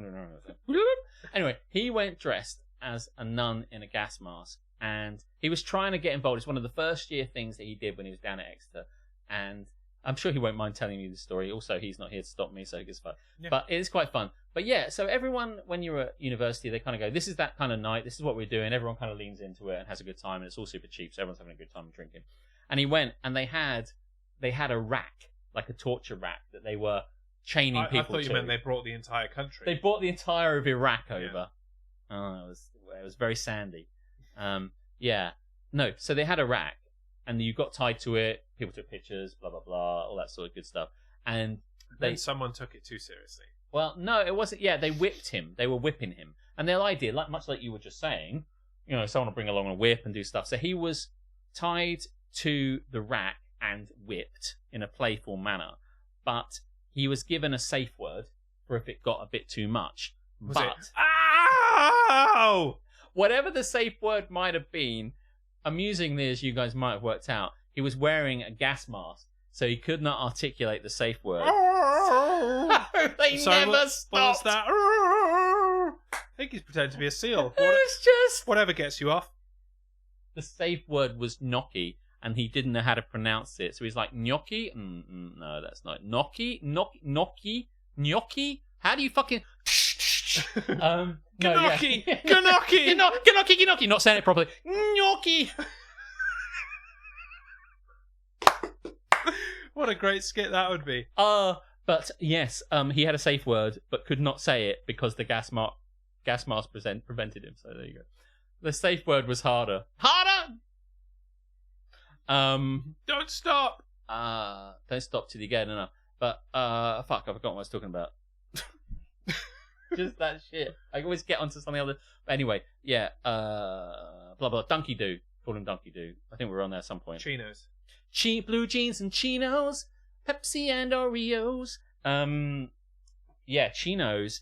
The material is quite hard wearing, and it goes from kind of soft and almost cord-like material and soft material to one I tried on in Uniqlo, which was really like workman-like combat trousers. So the feeling of chinos are often not soft, and I tried some from like Charles Turret and another place that's really good. Oh, Moss Bros. And they were, even the best ones felt really fucking just harsh. I just hate them. I find chinos really uncomfortable, and I hate the fact that smart jeans can't be used in work environments, and I hate the fact that they're not trousers properly. They're just kind of some halfway house.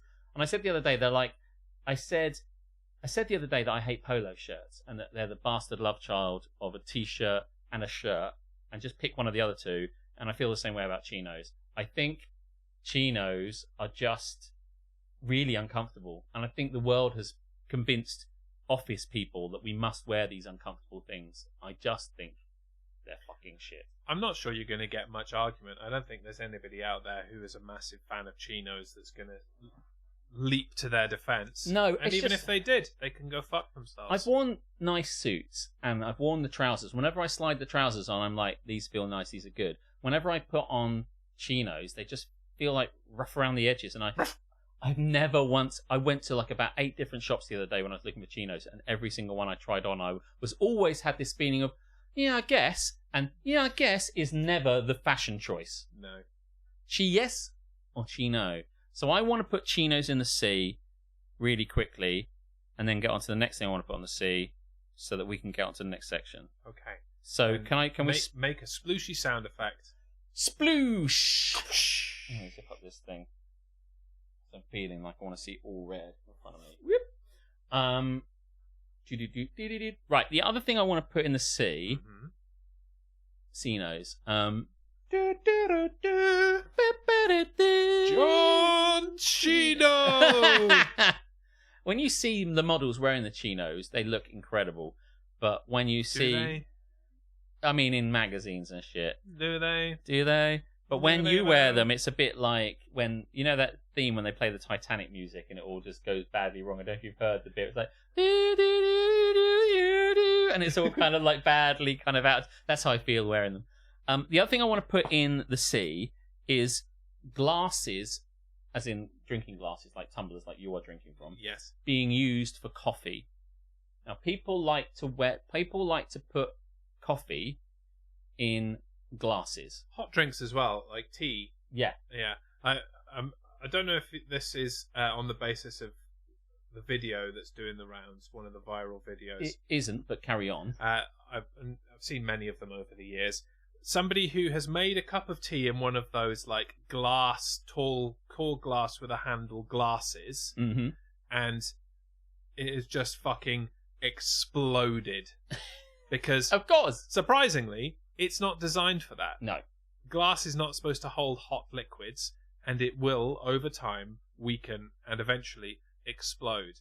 And thankfully for the people involved, most of the time they explode on the counter.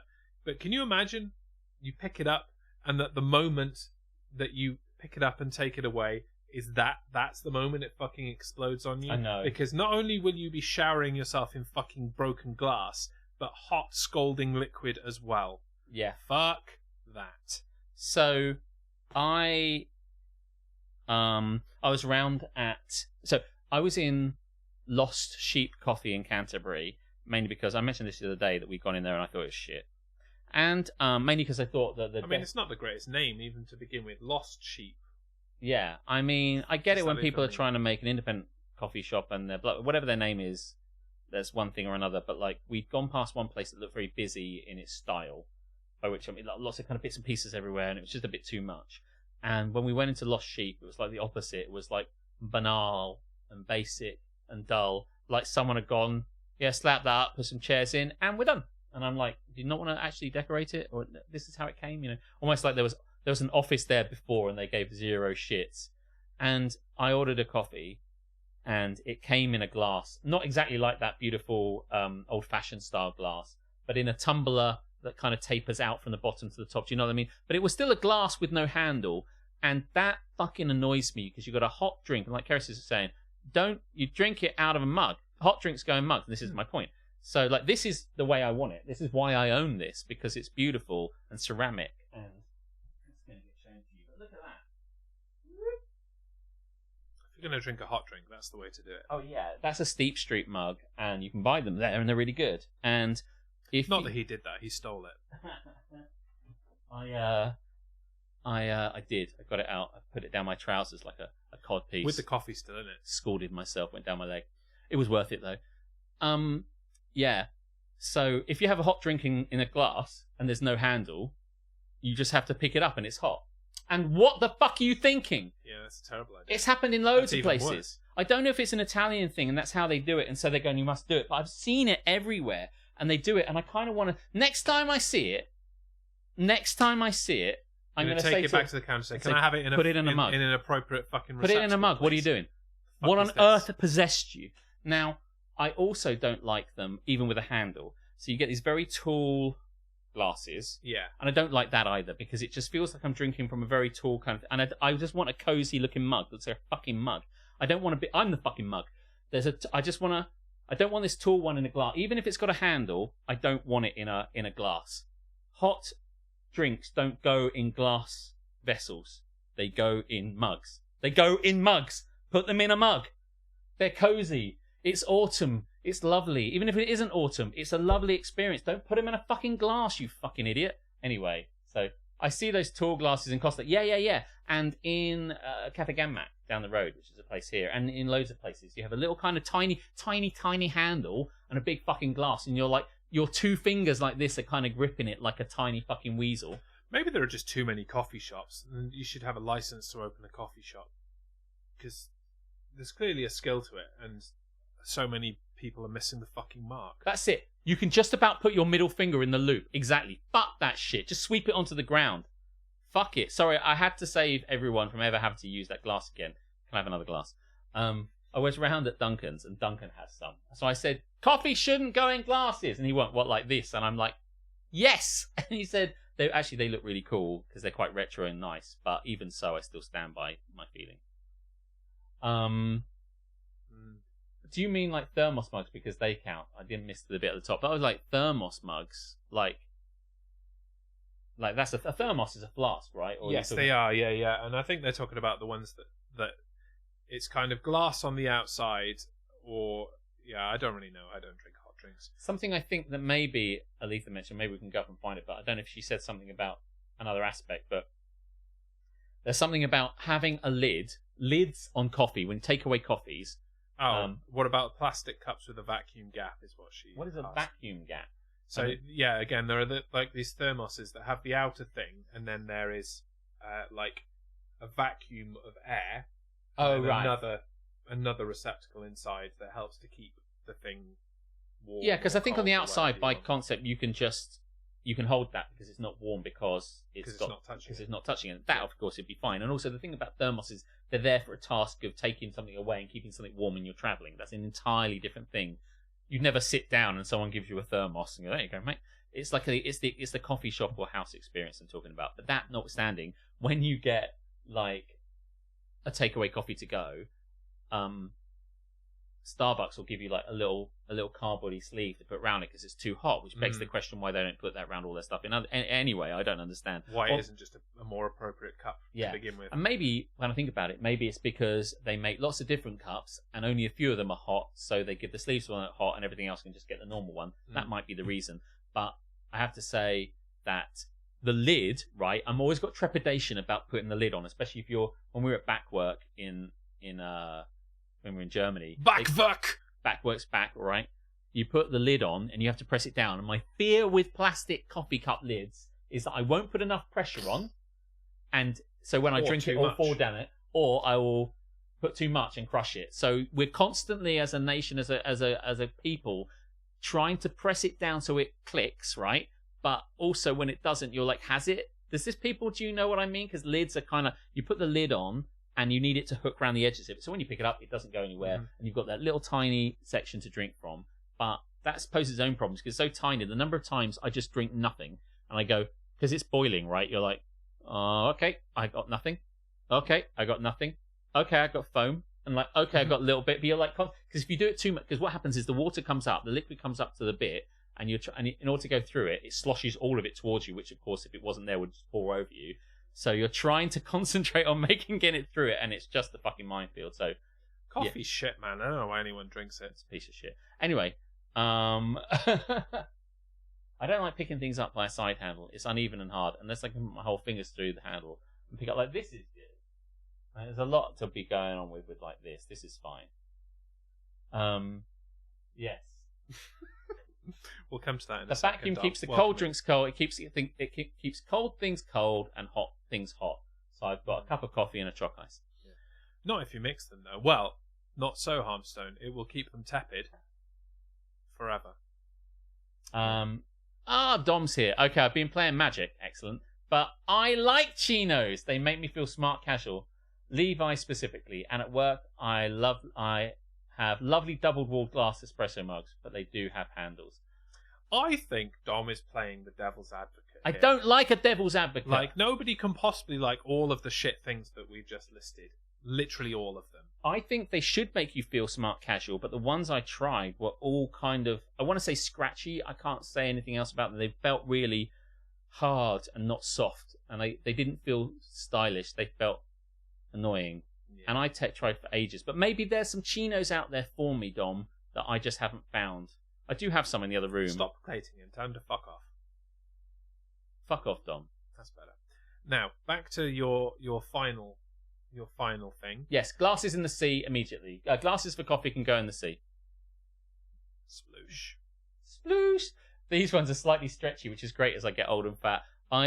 Just the ones I was trying, especially Uniqlo's ones, it was the end of a long day of trying on chinos, and I'm like, these bastard things. Moss Bros were the closest, I have to say. Moss Bros were the closest. And I bought some, and actually they were... By the way, Moss Bros can fuck off as well.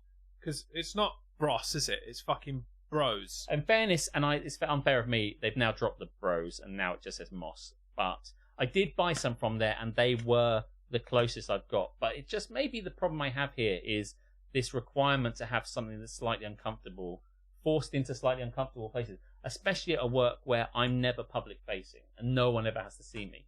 So who gives a fuck? Yeah, fuck it. Now, I think we should pie off the interim segment that we were going to do and go straight. Yes, let's get into it. To this. If I can preamble for a moment. Feel free. This is a box. Yeah. Within this box is a product. It is a product that we have been encouraged to try by Ben of Absolute Bedlam Podcast. It takes away what I'm talking. Now, we have been looking for quite some time for some potential sponsorship opportunities, things that we might be able to promote on this show that we like. We did discuss at one point promoting that sustainable toilet roll. I've forgotten what it's called. Like, Who Gives a Crap? Who Gives a Crap? Yeah. I really liked it. He did not, and neither did anyone else apparently. So we gave up on that. I don't think I didn't like it. I just felt I was neither one way or another about it. Fair enough. But that led us to this conversation in which Ben approached me and asked, "Would you like to try out this energy drink, and as a potential sponsorship idea?" And I said, "I'm going to stop you there. I hate energy drinks. I don't really know how Alex feels about it, but I do get the impression that he does not like energy drinks, and that generally they are all fucking bullshit." To which Ben replied, "Ah, excellent, because this company claim that their energy drinks don't taste like energy drinks and they just taste like a regular drink, and that's part of the charm, is that they are for people that don't like energy drinks. Huh. Okay. Well, I very much don't like energy drinks. And I do not like energy drinks. So I don't want to ever drink them. I'm willing to give this a go on the proviso that I'm going to be totally honest about it. And if I find them to be utter bullshit, I'm going to say they're utter bullshit. And he said, yeah, that's what they're looking for. Honest responses for their product. So we're going to try this energy drink. So thank you, Ben, for hooking us up with this. Absolutely. If you would like to partake in this energy drink, there is a discount code that you can use. I'm pointing to it on the box like you can see it. If you would like a goat drink, as we taste them, and you go, oh, that looks pretty nice, you can get a discount by entering the code Bedlam10. Because it's Absolute Bedlam Podcast. And you can buy them at goatdrinks.co.uk. And if we like them, then we'll get our own code. So don't rush too quickly to give Ben your money, because you could be giving us your money. But is what I will say. But also, credit where credit's due. Credit where credit's due. Ben's hooked us up, and we're going to try this is like this goat drink now. If this explodes and we die, and it was just been a plan all along, then it's been nice streaming. Yeah, it has been nice knowing you. Yeah. The other aspect of this, from a personal standpoint, is that I have very strange allergies, and I'm allergic to several artificial fruit-based things. So there is a reason that we have left this towards the end of the podcast, because normally I can get like half an hour out of this kind of thing before it destroys me. So we can do this, we can have Am I the Arsehole, and then I can have it all escape from my arsehole if necessary. To be fair, says Brogan, if it explodes and nukes the stream, then it will be different to other energy drinks. It's true, yes. Yeah, that does not tend to happen. Now, while you're doing this, I have to say my experience with energy drinks are normally with alcohol, i.e. Jaeger bombs. I don't give a fuck what the energy drink is for these things. It doesn't need to be premium, if such a thing exists. It doesn't have to be good or bad. It just needs to be good enough to support Jaeger. And similarly with tequila, vodka, Red Bull, I've had that in the past, and that's been quite nice. I like them in alcohol, but I don't tend to drink them. And I see Monster as the kind of terrible drink that nerds drink when they can't drink fucking water or Pepsi. Right. Glad we fixed the toilet. I'm not sure how I'm going to actually get this out. They're all vacuum packed together. Yeah, if you wouldn't mind. It probably needs one person holding the box and the other person lifting it. Oh, yeah. Lovely. It's worth it just for that, Ben. Thanks for that. Cans. That was fun. Have a goat. Whatever you fancy. Listen, if I have a goat because I fancy it, that's a whole different thing. Horny goat! It's called horny goat. Rule 1. I know, right? It's called horny goat? I mean, aren't all goats horny? Peanuts. Okay, so apparently these are mango flavour. Oh, I like mango. I don't like mango, so again, we're not setting ourselves up for a winner here. But there we go. Would you like to display that to the screen? It better be good. I've got fucking 12 of them. What am I going to do with the other 10 if I don't like it? You might tell them how cool the goat is. It does look pretty cool. Oh yes, Alex says the goat looks pretty cool, and it does look pretty cool. It's wearing like what are those sunglasses called? They've got a special name. I used to drink Monster when I was working 15-hour shifts in pubs, and it wouldn't make me a fucking coffee because costs. Man, shit. Yeah, but it looks pretty good. Yeah, and it says it contains natural caffeine, zinc, and coenzyme Q10. Which sound like energy drink bullshit things. So what's it say on the back? A natural caffeinated sparkling energy drink with a hint of pomelo and mango. An energy drink's normally caffeinated. Yes, right. Heavily so. But the shit ones tend to contain taurine, which apparently is the devil. Yeah. What's this having? Ingredients. Does it say taurine? Natural caffeine. Okay. Like, from what I say, what I hate about Monster is how fucking nerdily it's kind of a Fast and nerdily Furious dude bro, isn't it? Yeah, like the kind of relentless Monster kind of looks kind of really, yeah, you want to be energetic, yeah, drink this cunt. So in that regard, looking at it straight away, it kind of looks pretty cool. The can is nice. The can is I would nice. totally give it that. You know, it doesn't look like the kind of cunty bullshit that we would dislike. So we're drinking caffeinated stuff late at night. I mean, caffeine doesn't normally touch me. I drink No, me drink neither. Pepsi Max like constantly. Yeah. And I can still sleep fine. My bet, says Brogan, is it'll be like a lukewarm iced tea. Okay, are we opening? Yeah, let's go. We did that at the same time. How did we do that? Synchronized sting. Smells quite nice. It smells like an energy drink. It does. I'll give it that. Well, cheers. Okay. Cheers. Let's give this a go. Honest opinions incoming. Horny goat.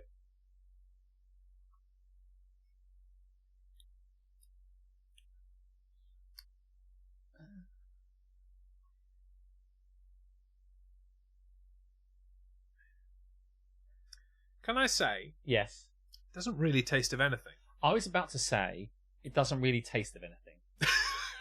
Now, what I will say, in comparison to energy drinks I've had, energy drinks are quite sugary. Energy drinks taste like arse, yeah. Yeah, they're quite sugary and intense, and Red Bull is like, boom, there you go, have a drink in your mouth. This one is quite... Have you ever drunk the kind of like, I want to say hard seltzer, but kind of like fruity carbonated drinks? It's a bit like that. As much as it doesn't really taste of anything.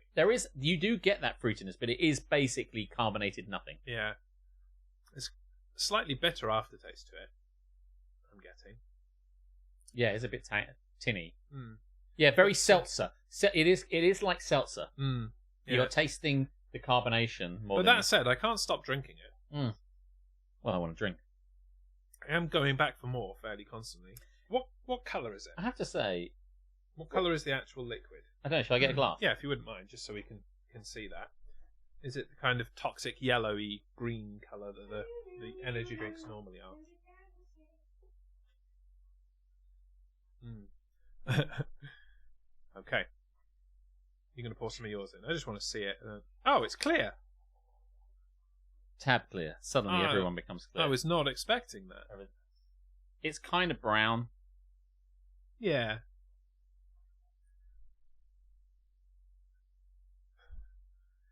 It does look like somebody's watered down like Pepsi with loads of It's like salsa. It's like a McPlant. It is, yeah. I mean, it is gluten free and vegan friendly. It's kind of nothingy. It is kind of nothing. In this regard, the things that I dislike about energy drinks, apart from like the branding, the look, the people that drink it, the taste, and everything about it, Are you sure that's an exhaustive list there? Anything else? I to ran add? out of energy because I wasn't drinking any of it, so I couldn't carry on. But have yourself a horny goat. Set you right up. let's think about a slogan for horny goat. Horny goat. Oh, energetically fuck you in the ass and mouth. Rule one. Horny goat. I will update later, by the way, whether it Turns you destroyed inside out. me. Yeah. This can is one serving. What are the calories on this? It's a good question. So it's a 330ml can, and there's 138 calories in a can, which is pretty reasonable for an energy 34 drink. grams of carbs. Yeah, Blech. it's quite a lot of carbs. Of for a drink. which 10 gram sugars. No. There's definitely a bitter aftertaste. It is bitter. It's like a lingering. I have to say, like, aftertaste. this is better than other energy drinks by dint of not being so fucking intensely fucking sugary energy. Like, that taste of Red Bull is a very intense drink. and it sticks around like a fucking carpet in your mouth. But the thing about this is that this has just got that seltzer nothinginess. So by dint of being closer to water than Red Bull, it gets better. But that doesn't mean that it is. Yeah, I don't hate it, which is a vast improvement on every other I don't energy hate drink, it. but I don't like it either. No. That's not the endorsement they were hoping for, but I don't hate it. It probably is the endorsement they were hoping for, because I'm an obtuse cunt and I hate energy drinks. But this one will be... If I had to drink an energy drink, this probably would be it. Fair enough. Ellie, we're just trying a horny goat energy drink because we were giving them to try. I can't, I don't know why people drink energy drinks, so I can't say whether it's for you or energy, not. probably. As a result, I'd have to know. We really, this is not the sedentary manner. What I really want to do, if I was going to try this properly, is put some Jaeger bomb in it and see if it works like that, because that's my use case. And I guess for other people who are... Have you not got any Jägermeister? No, I don't really drink it. That's a shame. But what I would We've got say... plenty of cans, though. We maybe could next do that. week. Yeah, maybe we could do that. What I would say is that I don't know why people drink this. Presumably, when I go to, like, nerdathons and they're all, like, cracking cans of it open, I'm like, are you... And they're all these young guys. I'm like, do you really need to keep your energy levels tip-top all the way through this day? I can go through it without falling asleep, and I'm older than you, so why do you really... I don't know what the point of energy drinks are, like, at all. Yeah. So I can't tell you if this is a good one. But, yeah. I mean, maybe we needed this for the 24-hour stream because we were flagging then. Yeah, at which point I think anything would do, but yeah, I mean, I'd probably just have a coffee. Like, for me, I just drink a coffee. I don't need to... Not that caffeine really has that much effect on me. Maybe it does, and I just don't know. So what do I think about this? It's a bit of a nothingy drink. Yeah. Will it give you energy? I don't doubt it. It's got a lot of claims that says it will. Yeah, so I mean, we'll find out shortly. if you don't like the intense taste of other energy drinks, and if you don't like the obnoxious branding of things like Monster and Relentless, this would probably be fine for you. But it is a bit of a light tasting seltzery nothing. So if you like light tasting seltzery nothing, It is very easy to drink, though. So if you are just looking for that hit of energy and the caffeine and all that kind of stuff, then it is the perfect delivery. maybe we'll send you a can. Yeah, if we've got plenty of cans, got I'm certainly 10 not more. going to drink 12. Yeah, it's not a this is terrible, but sometimes when did when can't even speak? When did mediocrity become the kind of thing we were trying to aim for? I suppose really. So So I'm not sure that we will pursue our own discount code from them. Perhaps the good people at Goat Drinks can take a look at this and see if they want us as I don't think they do. as a spokesperson, but I doubt that they will. If they pay me enough, I'll be a spokesperson. I don't mind selling out. So yeah, it wasn't. It I wasn't feel the like I want to mix it with some Pepsi. Why don't you try that? Okay. It wasn't the instant hate fest that I was preparing for. Right. So this is Overall- half Pepsi, half goat. The goat is Tom Brady, as we all know. Now that just tastes like watered down Pepsi. So maybe this is the answer. Maybe you get like a soda stream and you mix this with pure Pepsi syrup and it's just I don't this. like the aftertaste because I just had a bit of a Yeah, the aftertaste lingers. Not a fan of that. no. I'm gonna say no to the goat. But I'm glad we tried it. Now we've got 10 cans to I don't know throw at cars or some shit or other things. I don't know. That's just the first thought. I've created a monster here, and by which I don't mean the energy drink. So I'm just going to go and get rid of this and then put some Pepsi. I created back a in monster. By the way, Pepsi, we will endorse you at a drop of a hat. So Yeah, come on down. Be right this was back. fun though. Yeah. If anybody else would like us to try out their products and verbally berate it on stream, then send it our way. Goat Drinks gave us the challenge of you will like it. It's not like other energy drinks, and we have given it a go. And Have we'll a do goat, that. whatever you fancy. Yeah, I I'm don't going to know get what rid of that. this. Can you carry on while I talk about that? What does that mean? Have a goat, whatever you fancy. What is that phrase? What is that? I don't understand that slogan at all. Have a goat, whatever you fancy. I kind of like the picture of the goat. I like the goat in the sunglasses. It's kind of cool, kind of rad in a kind of basic way. Go pick up a goat. Hey, goat me! Is that how that goes? They'll be saying. Right, well, on that goat, I've been waiting to say that for about 10 minutes. It's probably time to move on to our final segment. And again, our stings are broken, and I'm not even going to go back and edit them in for the YouTube. I can't be asked. So I guess, shall I give a rendition of this one? Do it, Right. because you're the one that does it. Take us away then. Introduce the segment. This is the segment we like to call Am I the Arsehole? Am I the asshole? No, it's the children who are wrong.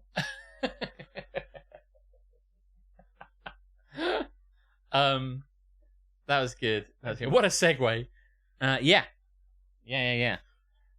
Well, we're at the very end. Obviously, it's 10 o'clock. And I've been loving it tonight. Lots of great chat, lots of great banter, and Very nerdy episode today. yeah. Lots of board games Which and is roller coasters and cool Totally shit, fine. and Yeah. energy drinks and fun shit, and fucking shit all around my front room now. Yeah, enjoy that. Thanks once again for joining us, by the way, as we go straight into our As we goat straight into our final segment, relentlessly. like a monster. Uh, Or a charging Red Bull, perhaps. is that it? Is there any other left? Because I can't name another one. I can't name another one. All the ones are other like other named brands, like what Lidl and Aldi do or something like that. There must be some. I mean, there's all of the fucking YouTubey ones, like Logan Paul's Prime. Oh, Prime. And then there's the other one. The name escapes me. It's like 3 initials, I think. That's made by some other YouTuber. But yeah, everyone's got a fucking energy drink now, don't they? I don't see the point of them. So maybe that doesn't. Wait, I'm not really the best person for this. No. But I have to say, if you really want to try a can of it, I'm sure we can put one in the post to you. So. Oh, absolutely. Yeah. We put Prime in the sea, so that doesn't exist anymore. Good point. Good point. Right, I'm going to go first. Because yours is quite lengthy, and I think it's going to kind of you create to say a fairly good discussion. Oh, as your penis often does. This one might create a little bit of discussion as well, but it's very short. Like Duncan's penis.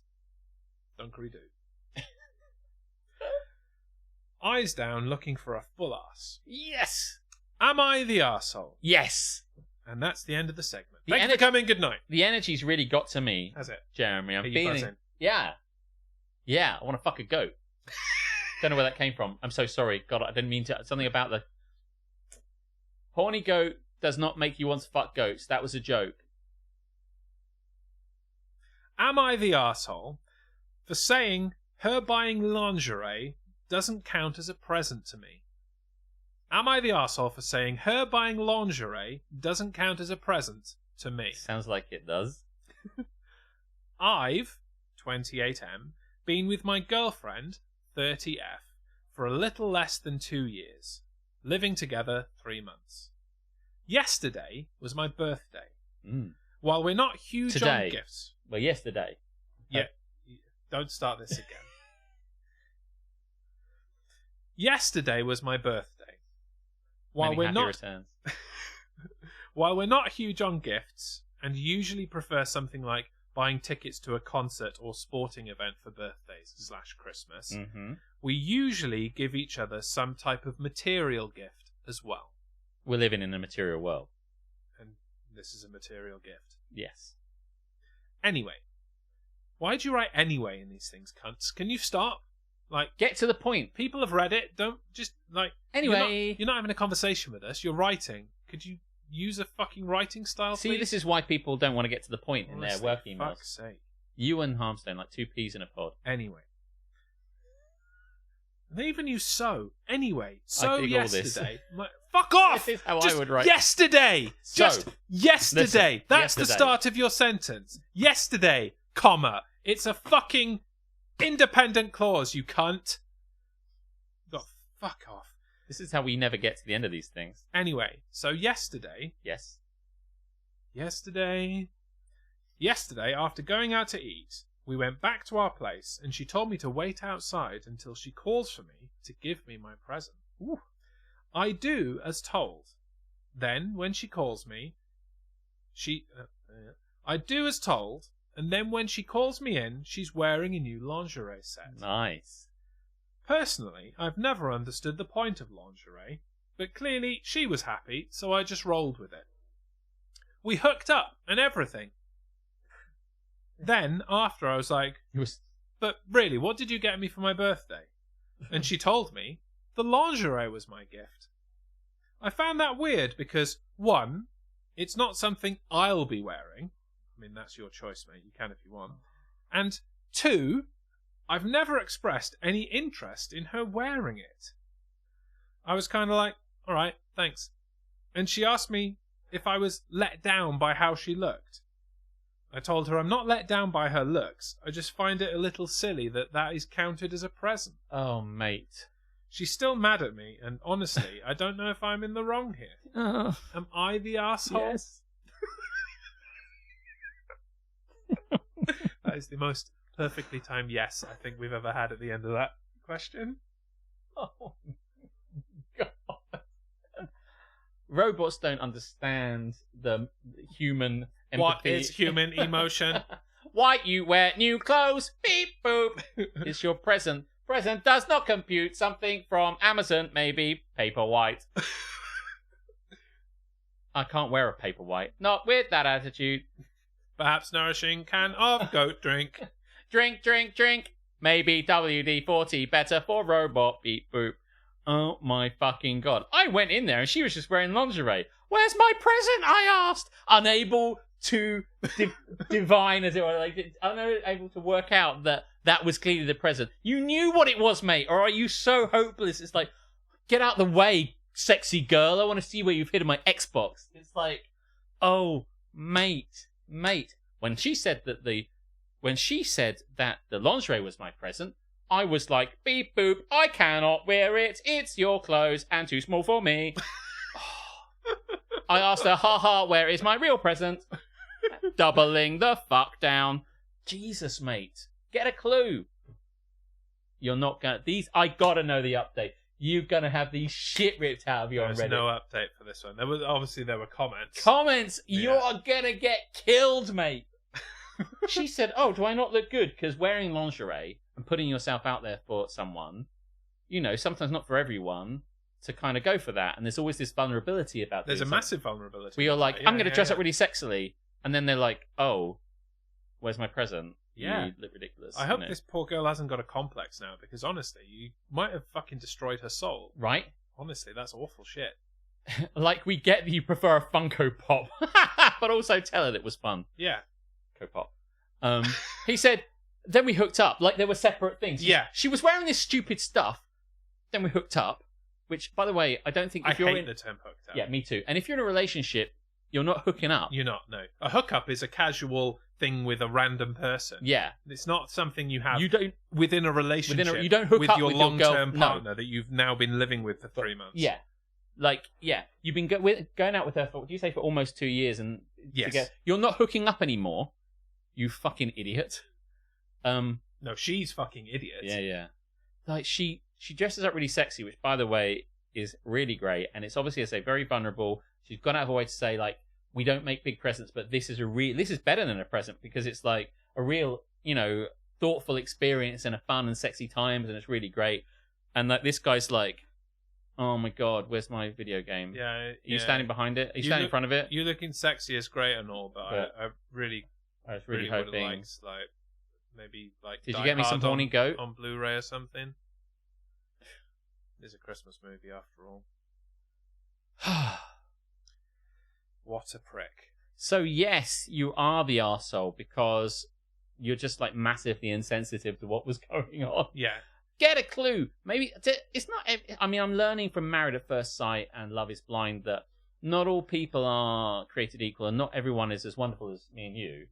And then there are a lot of hopeless, useless fucking cunts out there who are in relationships they've got no business being in with highly attractive women, and that aren't being appreciated or satiated in any way. Is that what you're saying? Yeah, there's a guy in Married at First Sight called Thomas in the latest season, and he gets paired up with this woman called Roz, and Roz is lovely, and he's a nice guy, but he's got massive amounts of hang-ups because his previous relationships have criticised him for the way he looks, and he's not good enough for people, so he's got this massive chip on his shoulder and insecurities about him not being good enough, and he's worried that he'll never be good enough, and he's got all this issue, and she's super lovely, and from anyone can see that she's just charming and lovely and sweet. And he is massively awkward, but then in the early going of that, they're sitting in their honeymoon, and she says something like, "We're not, we've got no intimacy. We need to be closer, like maybe a hug." And he's like, "Well, I don't want to force it." And I'm like, "A hug?" And then she said, "Well, it'd be nice to have a hug." And then they sit in for dinner later that night, and he's like, I feel there's awkwardness between us. And I don't know quite why it is." And she said, "Well, I've said before, it's probably because you haven't put your cock in me yet, mate, like, to be honest with you." She says, "Well, I have said, maybe a cuddle. Maybe we could have a cuddle." As I said, she'd said before, maybe a cuddle. And he goes, "Uh-huh." And he's like, "Because I often think that maybe I always want the woman to initiate things." She's like, "I'm not looking for sex. I'm not saying we need to kiss. I'm not saying we're jumping into bed together. I'm just saying maybe a cuddle." And he's like, "Yeah, I'm not really sure what I should be doing." And I'm sitting here just saying, "Cuddle her! Fuck, just cuddle her!" She's just said it. I'll cuddle her. Oh, someone should be cuddling Roz. Girl needs a fucking hug. She needs a cuddle. Please cuddle her. Oh my god. And like, I just thought, fuck me, there's loads of guys out there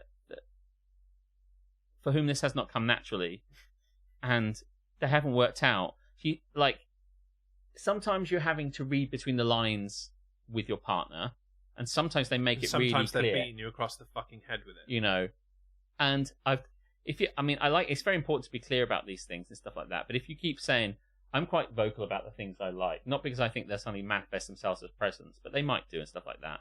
But, you know, in this situation, she's really very clearly saying, I think the next step would be cuddling. I think the next step would be being closer, physically getting closer until we're in a hug.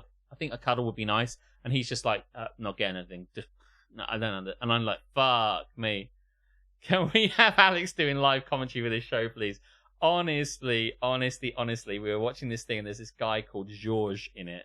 And he keeps going on about tits. He's like, I love me a pair of titties. I mean, who doesn't? I mean, right, I agree. You don't have to point it out. You don't have to point it out. And you have to say it in quite that kind of lads way all the time, which he does.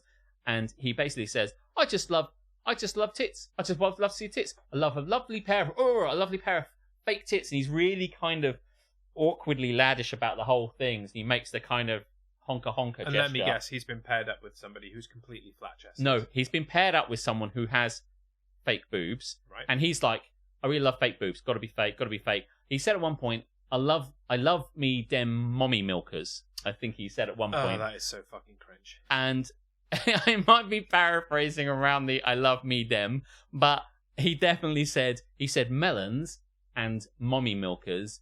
And I was like, on the sofa, I was in bed, I was like, oh God, what the fuck's happening? And I was joking to Aletha when we were in bed. I said, as soon as he opens his mouth, he's going to be, titties, give me the titties. I want the titties. Get me those titties. Titties. And I was just like messing around like this, saying it over and over and over again. And he said that thing about that stuff I just said. And then we had this shot and he met her for the first time and he walked down the aisle and the last shot was him saying, but seriously, I want to see them titties. And I was just like, it killed us because I was like, only kind of joking that he would immediately say that, but no.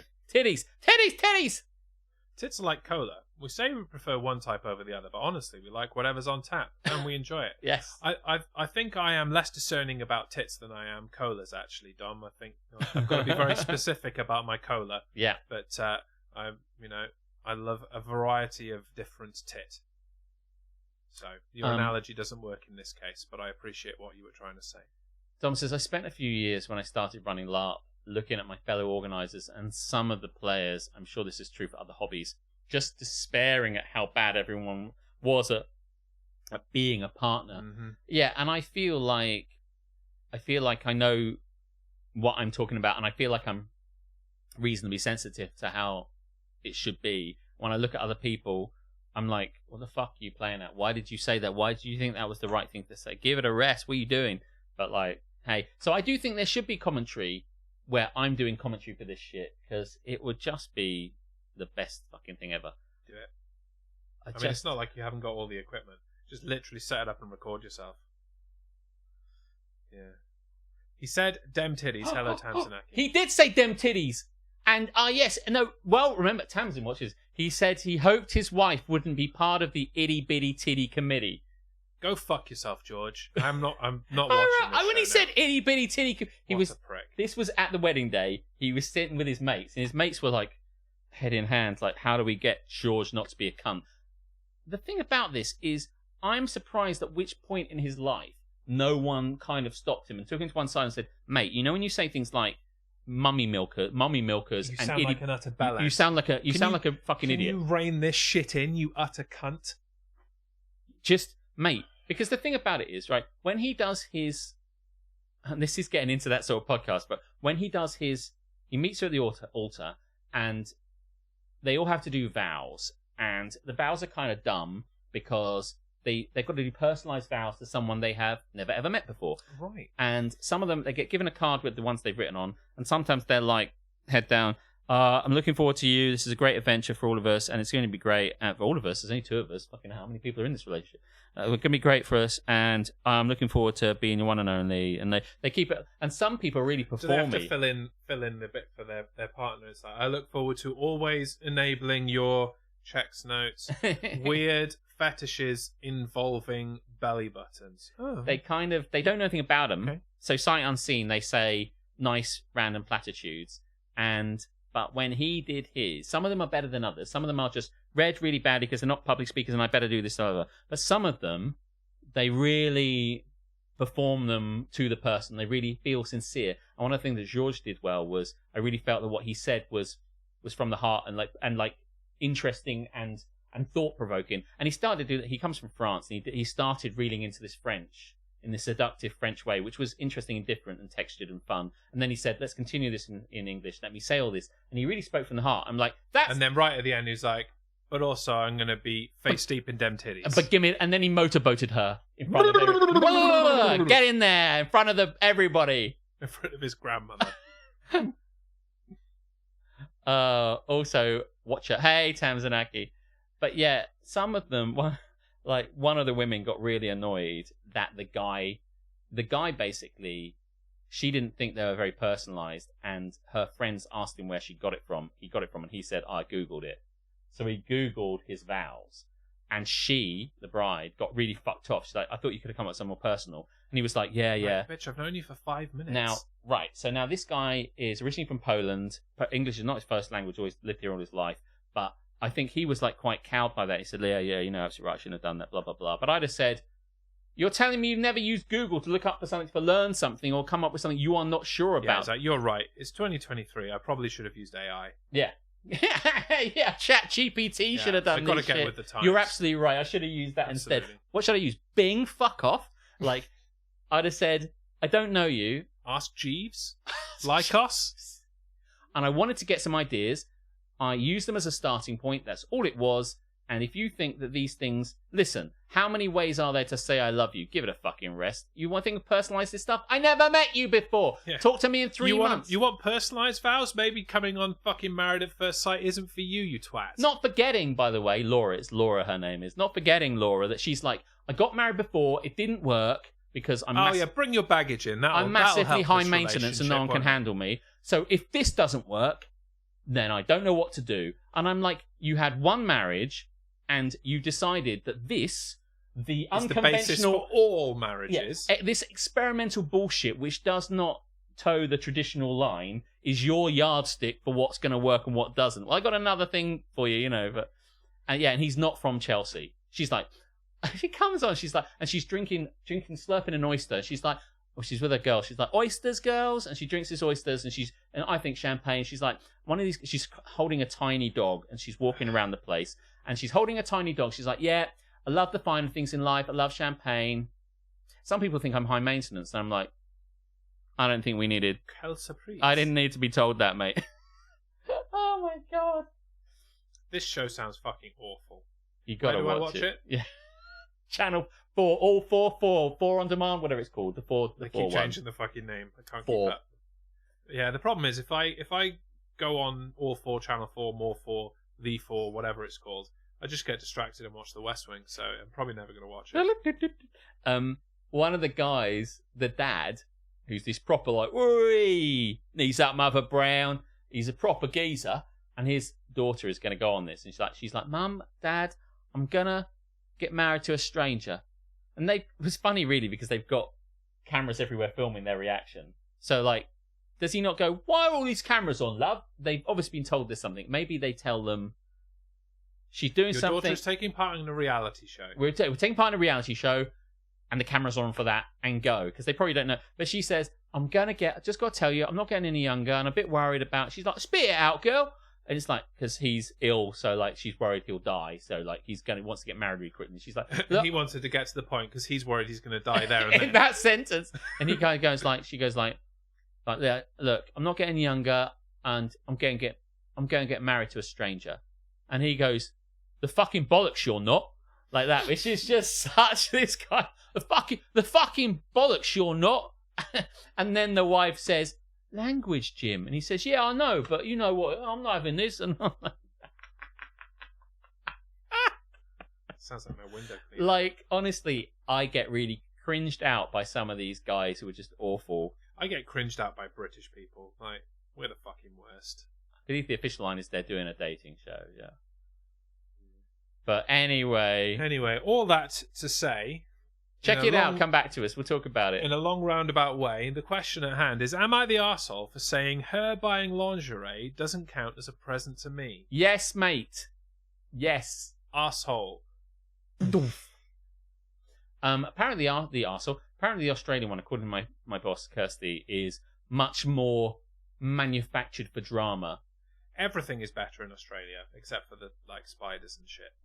But especially in terms of reality TV, everything is better in Australia. All of their shit is much better than any other countries. Oh, I'm thirsty. Except for the second season of The Traitors. That was bullshit. Yeah, but do they have horny goats in Australia? No, they've all been eaten by spiders. Refreshing. Refreshing like soapy water. Am I the arsehole for selling out, promoting a substandard energy drink?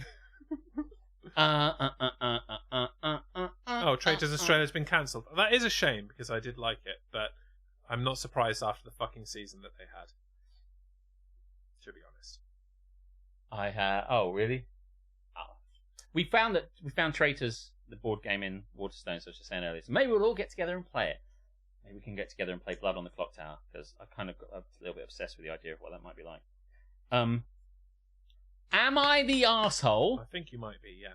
For ruining my daughter's life? Okay. Just want to announce breaking. We need breaking. Not that it would work. I thought he went quiet. Breaking. He said something to Aletha, but just want to announce the DGMS Minecraft world has been created. Well, guys, if you want to be in our Minecraft server... Brogging news. It was a little tenuous, but I love that sort of shit so much. I love it. Brogan has set up you've broken me. First come, first serve, 10 people max. Well, obviously dibs. Yeah. So first 8 people, because we're in automatically.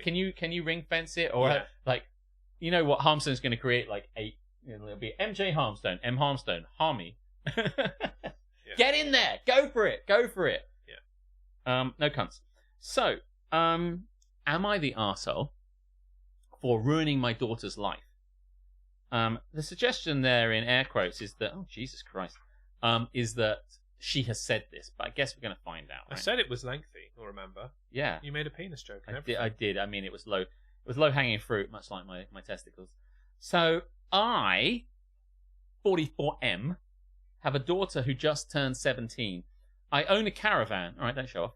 Which is left on a plot of land on a holiday park. I have owned it for around 5 years, and we visit multiple times a year.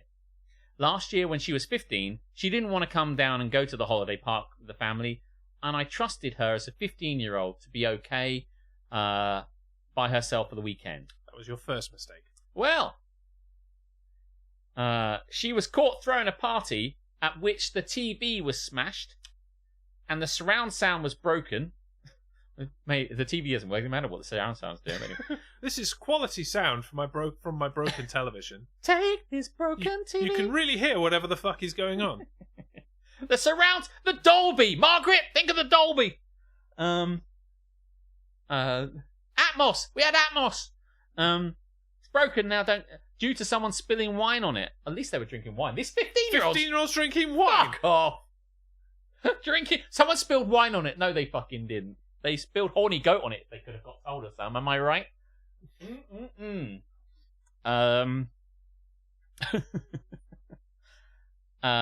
the carpet, spilling wine on it, and the carpet was the end of that. I think I might have got the end of that sentence wrong, but anyway. Now, whenever we come down to the caravan, she has to come with us. At first, she hated it, and it was a huge ordeal to get her to come along, with a lot of sulky teenage girl behaviour. Over time, she warmed up to it, though, and she seemed to really enjoy coming, even looking forward to it. Yes, she was lying to you. Well, last weekend, while we were down, we were in a sports bar that we frequent on the resort, when a girl who works in the bar asked my daughter if she would be going to M's.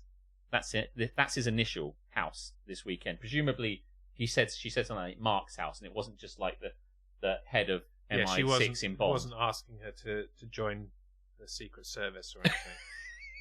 If she would be going to M's, that's his initial. Well, you will be given your mission. Should you choose to And accept then it. report to Q, who will give you your gadgets. And then report to Q again, so you can get the Bentley or And then Aston see Martin, Moneypenny. because she's fit. No, for no particular reason. And I can't think of any other characters from Bond. Dave? Is Dave a character? Yeah, why not? Dave Bond. Can you imagine? I'm James's uncouth cousin, Dave Bond. Ian Fleming's career would not have taken off if he'd named his Secret Service guy Dave Bond. Imagine. Wait, name's Dave. Bond. Oh, fuck, I fucked it up. Fucked it My up name's already. Bond. Dave Bond. Dave Bond. Dave Bond. Because Bond's my surname, you see. You will understand that Bond is my surname. David's my first name. For a fact, I am Bond. Dave Bond. I'm trying to make it a thing. It's not my first name and my last name, with Dave being my middle name. Bond is... You'll are understand. you following? Are you following? Yeah, his career would not have Oh, taken off. fucking Moneypenny, look at those melons. Look at those mummy milkers, hey, Rory! Hopefully she's not part of the itty bitty titty committee. I mean, at least a litties, you know. It's very self-referential, this show. Titties galore! Look at them titties. By the way, this is long enough without our digressions. Part We of should probably my get the fuck brain on with it. is just like, I have never thought I'm quite laddish, although on occasion I will dip my toe in that water, but you will never hear me saying this shit, basically. So Likewise. It's funny for me. I just don't do it. It's so horrifying. Anyway, talking back about to things that are James horrifying. When a girl who works in the bar asked my daughter if she would be going to M's house this weekend. Now, it strikes me at this point that the reason why the daughter is quite so happy about going to this is that she's found there being a reason to go there that she can deal with, and it's probably a boy. And it's probably his penis. My daughter looked horrified when she said this, and she just said, I don't know, because don't talk about it in front of my dad, you fucking weirdo. She had just been outed. Ishne on the Enos pay. Well, when we get home, I ask who the hell the guy is and when exactly she has been seeing him. Turns out that for the last 10 months, she has been sneaking out the caravan when everyone else is in bed and seeing a guy who lives down there. Yep, that would be classic teenage behaviour, yep. Needless to say, she was in deep trouble. The next day, we were in a sports bar again, and I go up to order a drink and notice the name tag of a guy who's serving me my pint. I strike up a conversation with him, and we make small talk. I ask him how old he is. He says 24! I don't know why he's shouting at me. I am not yet certain if it's the same person, so I don't know why I capitalised those last words, but anyway. Or just a coincidence. I don't want to jump to conclusions, so I quickly finish my drink and take everyone back to the caravan for a family meeting. I don't want to jump to conclusions! Right, we're fucking going. So I quickly finish my drink and take everyone back to the caravan for a family meeting. When we get in, I confiscate my daughter's phone. Oh, Jesus. And this is, in fact, the guy she has been seeing. I go through their messages and my worst fears are confirmed. They have been in a sexual relationship for months, beginning when she was 16. She's 17 now, Dom. Yeah, she's 17 now. Most of this happened when she was 16. Yes. But what makes this story worse is my daughter has lied about her age. I see through their messages she has told the guy she is 20. I lose it all and tell her how awful what she is doing, etc.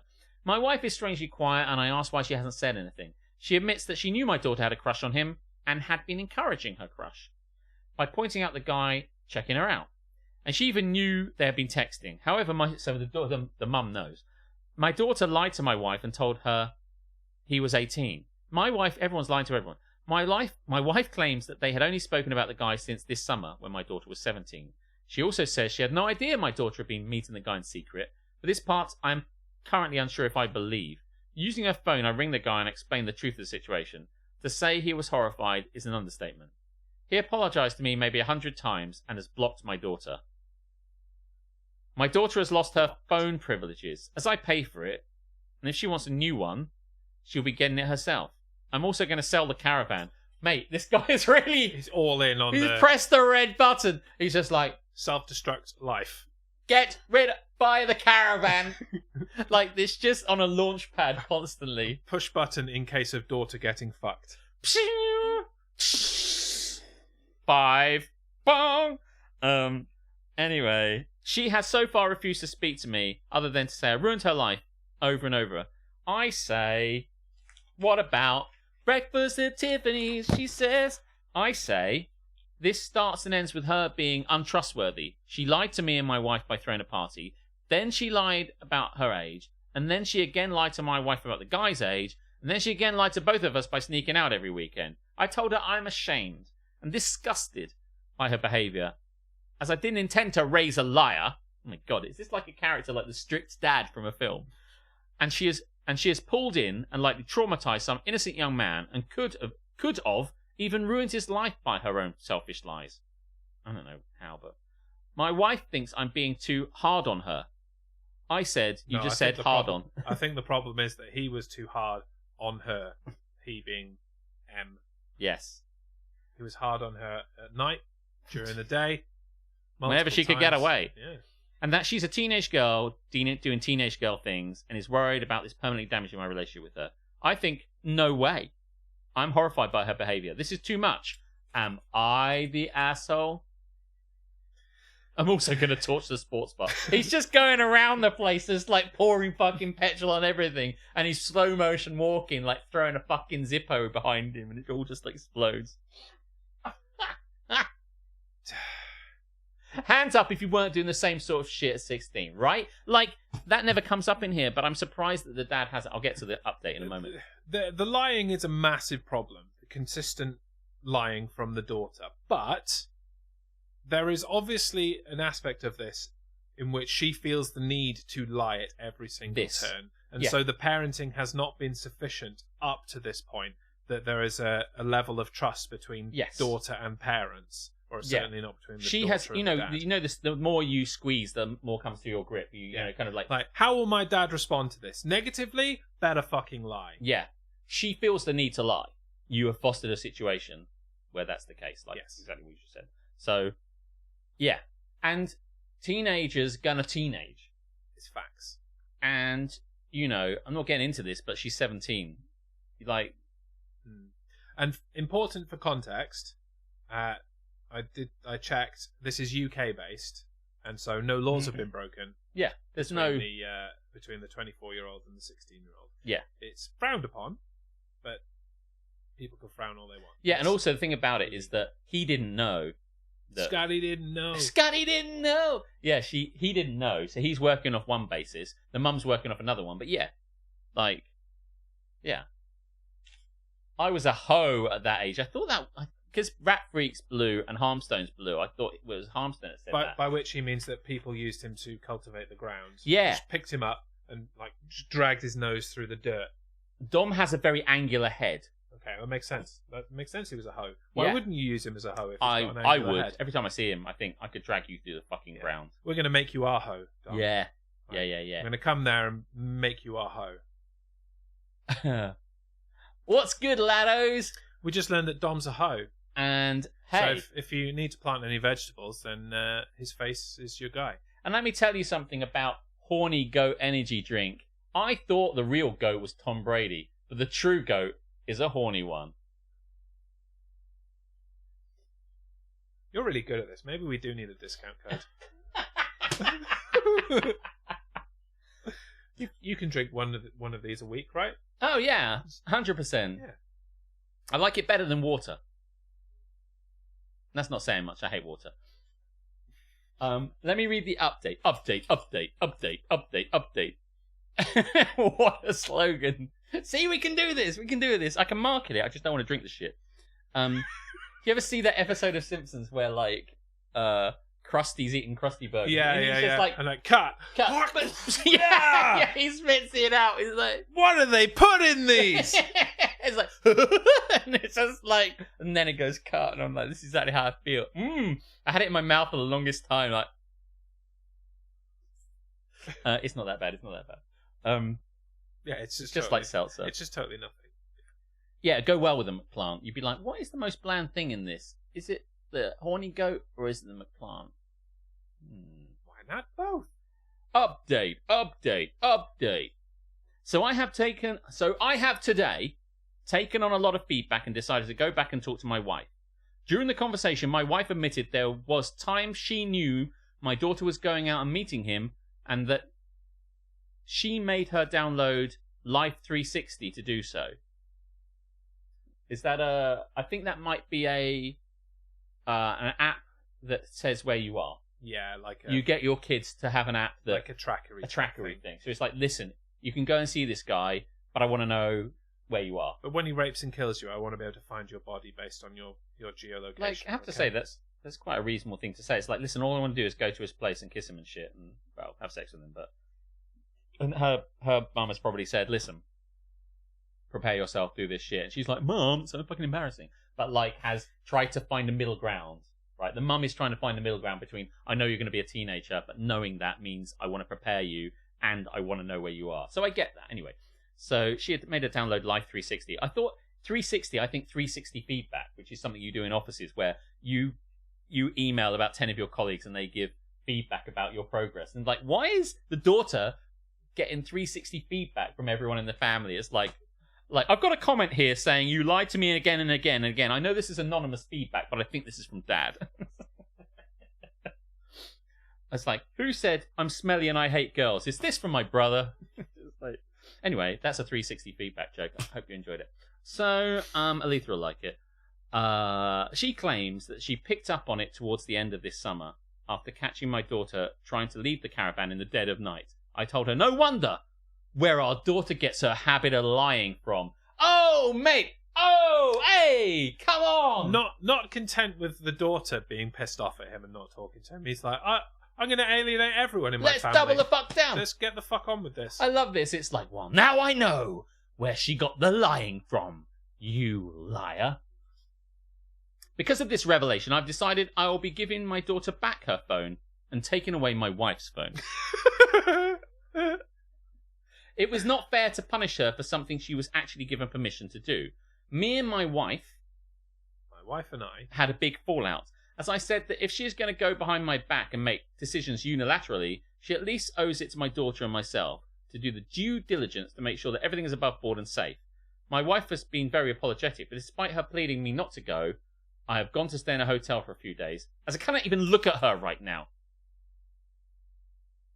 Unfortunately, I have a picture of her on my lock screen, which kind of like steps on my point. But anyway, my wife claims that the reason she didn't inform me is that my daughter begged her not to, as she was embarrassed about the idea of me knowing she is having sex. I'm not an idiot.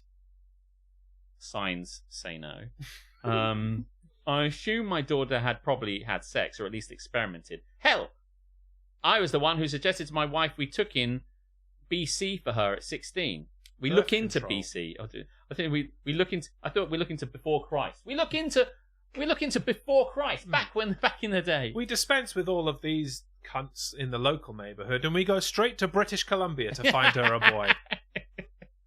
I don't care what she does as long as she's safe and responsible. I don't believe that's true, actually. I think this whole thing is about being you. I think this is about you controlling her every move. Definitely care. Actually. I love it. It's just like, I can't believe it. My wife has done this, making a unilateral decision. I can't believe how pissed out. I would have been totally fine with. Why are you saying I'm not fine? I'm not talking high. You're talking high. This is ridiculous. I'm just happy she's safe. That doesn't wash, because the whole of this fucking thing, most of it's over there, is you saying how much you hate this and you don't like it at all. Now you're like kind of sliding back and going, I'm fine with everything she's doing with this guy, as long as I didn't go capitalised earlier. Nothing you did. I spoke to my daughter and told her that even though I'm disappointed in her, I love her. She tells me that she was in love. I say love is meaningless if it's built on a lie.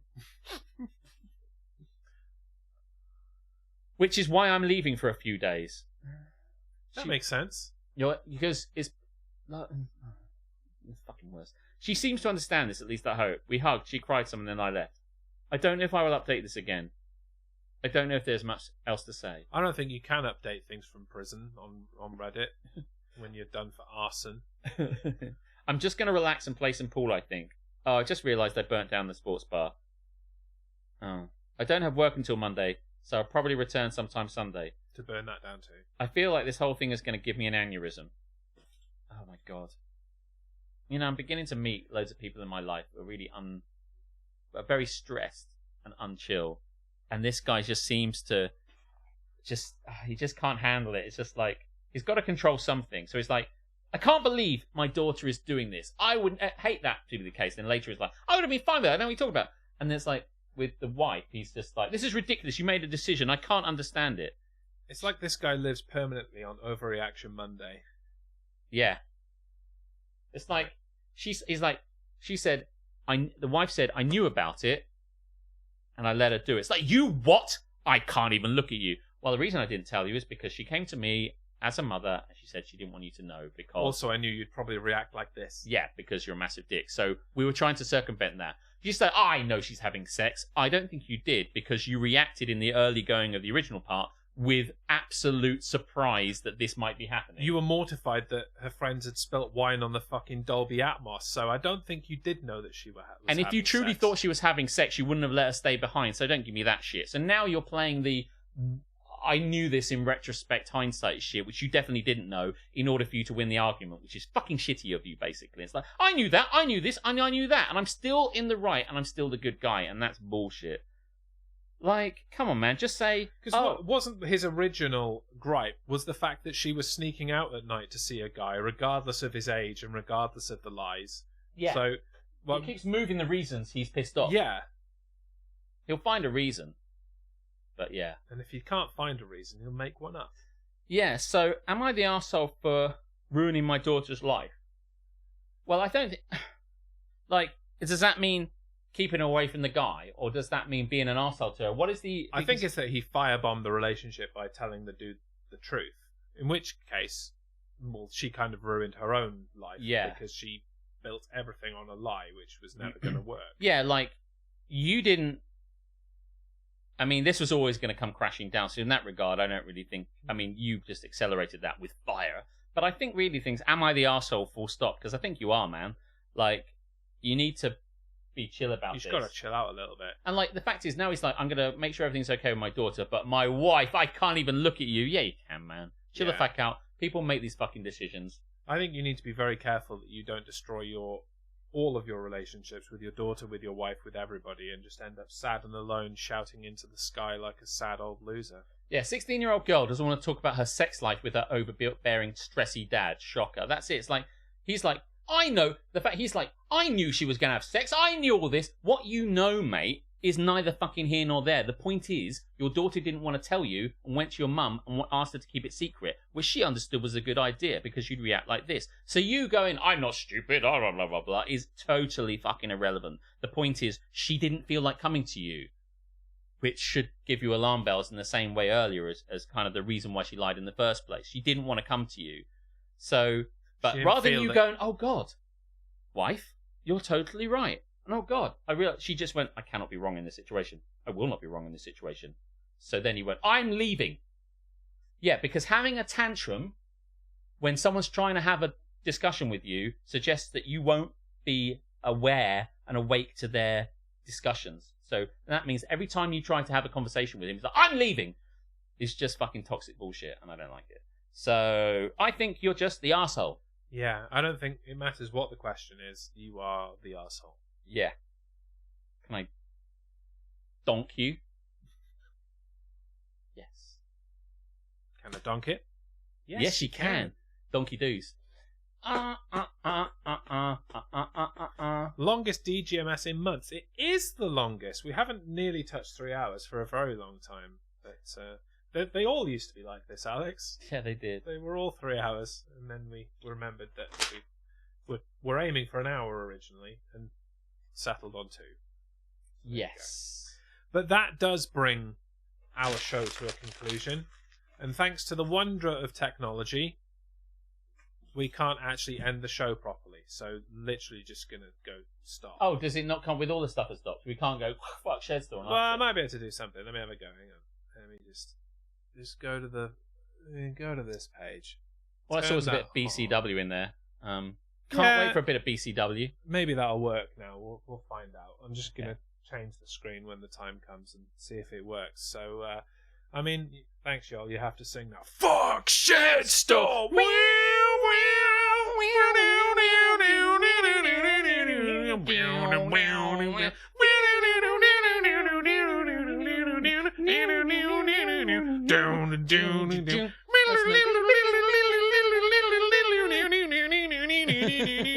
Let's all sing it our respective way. You know the words.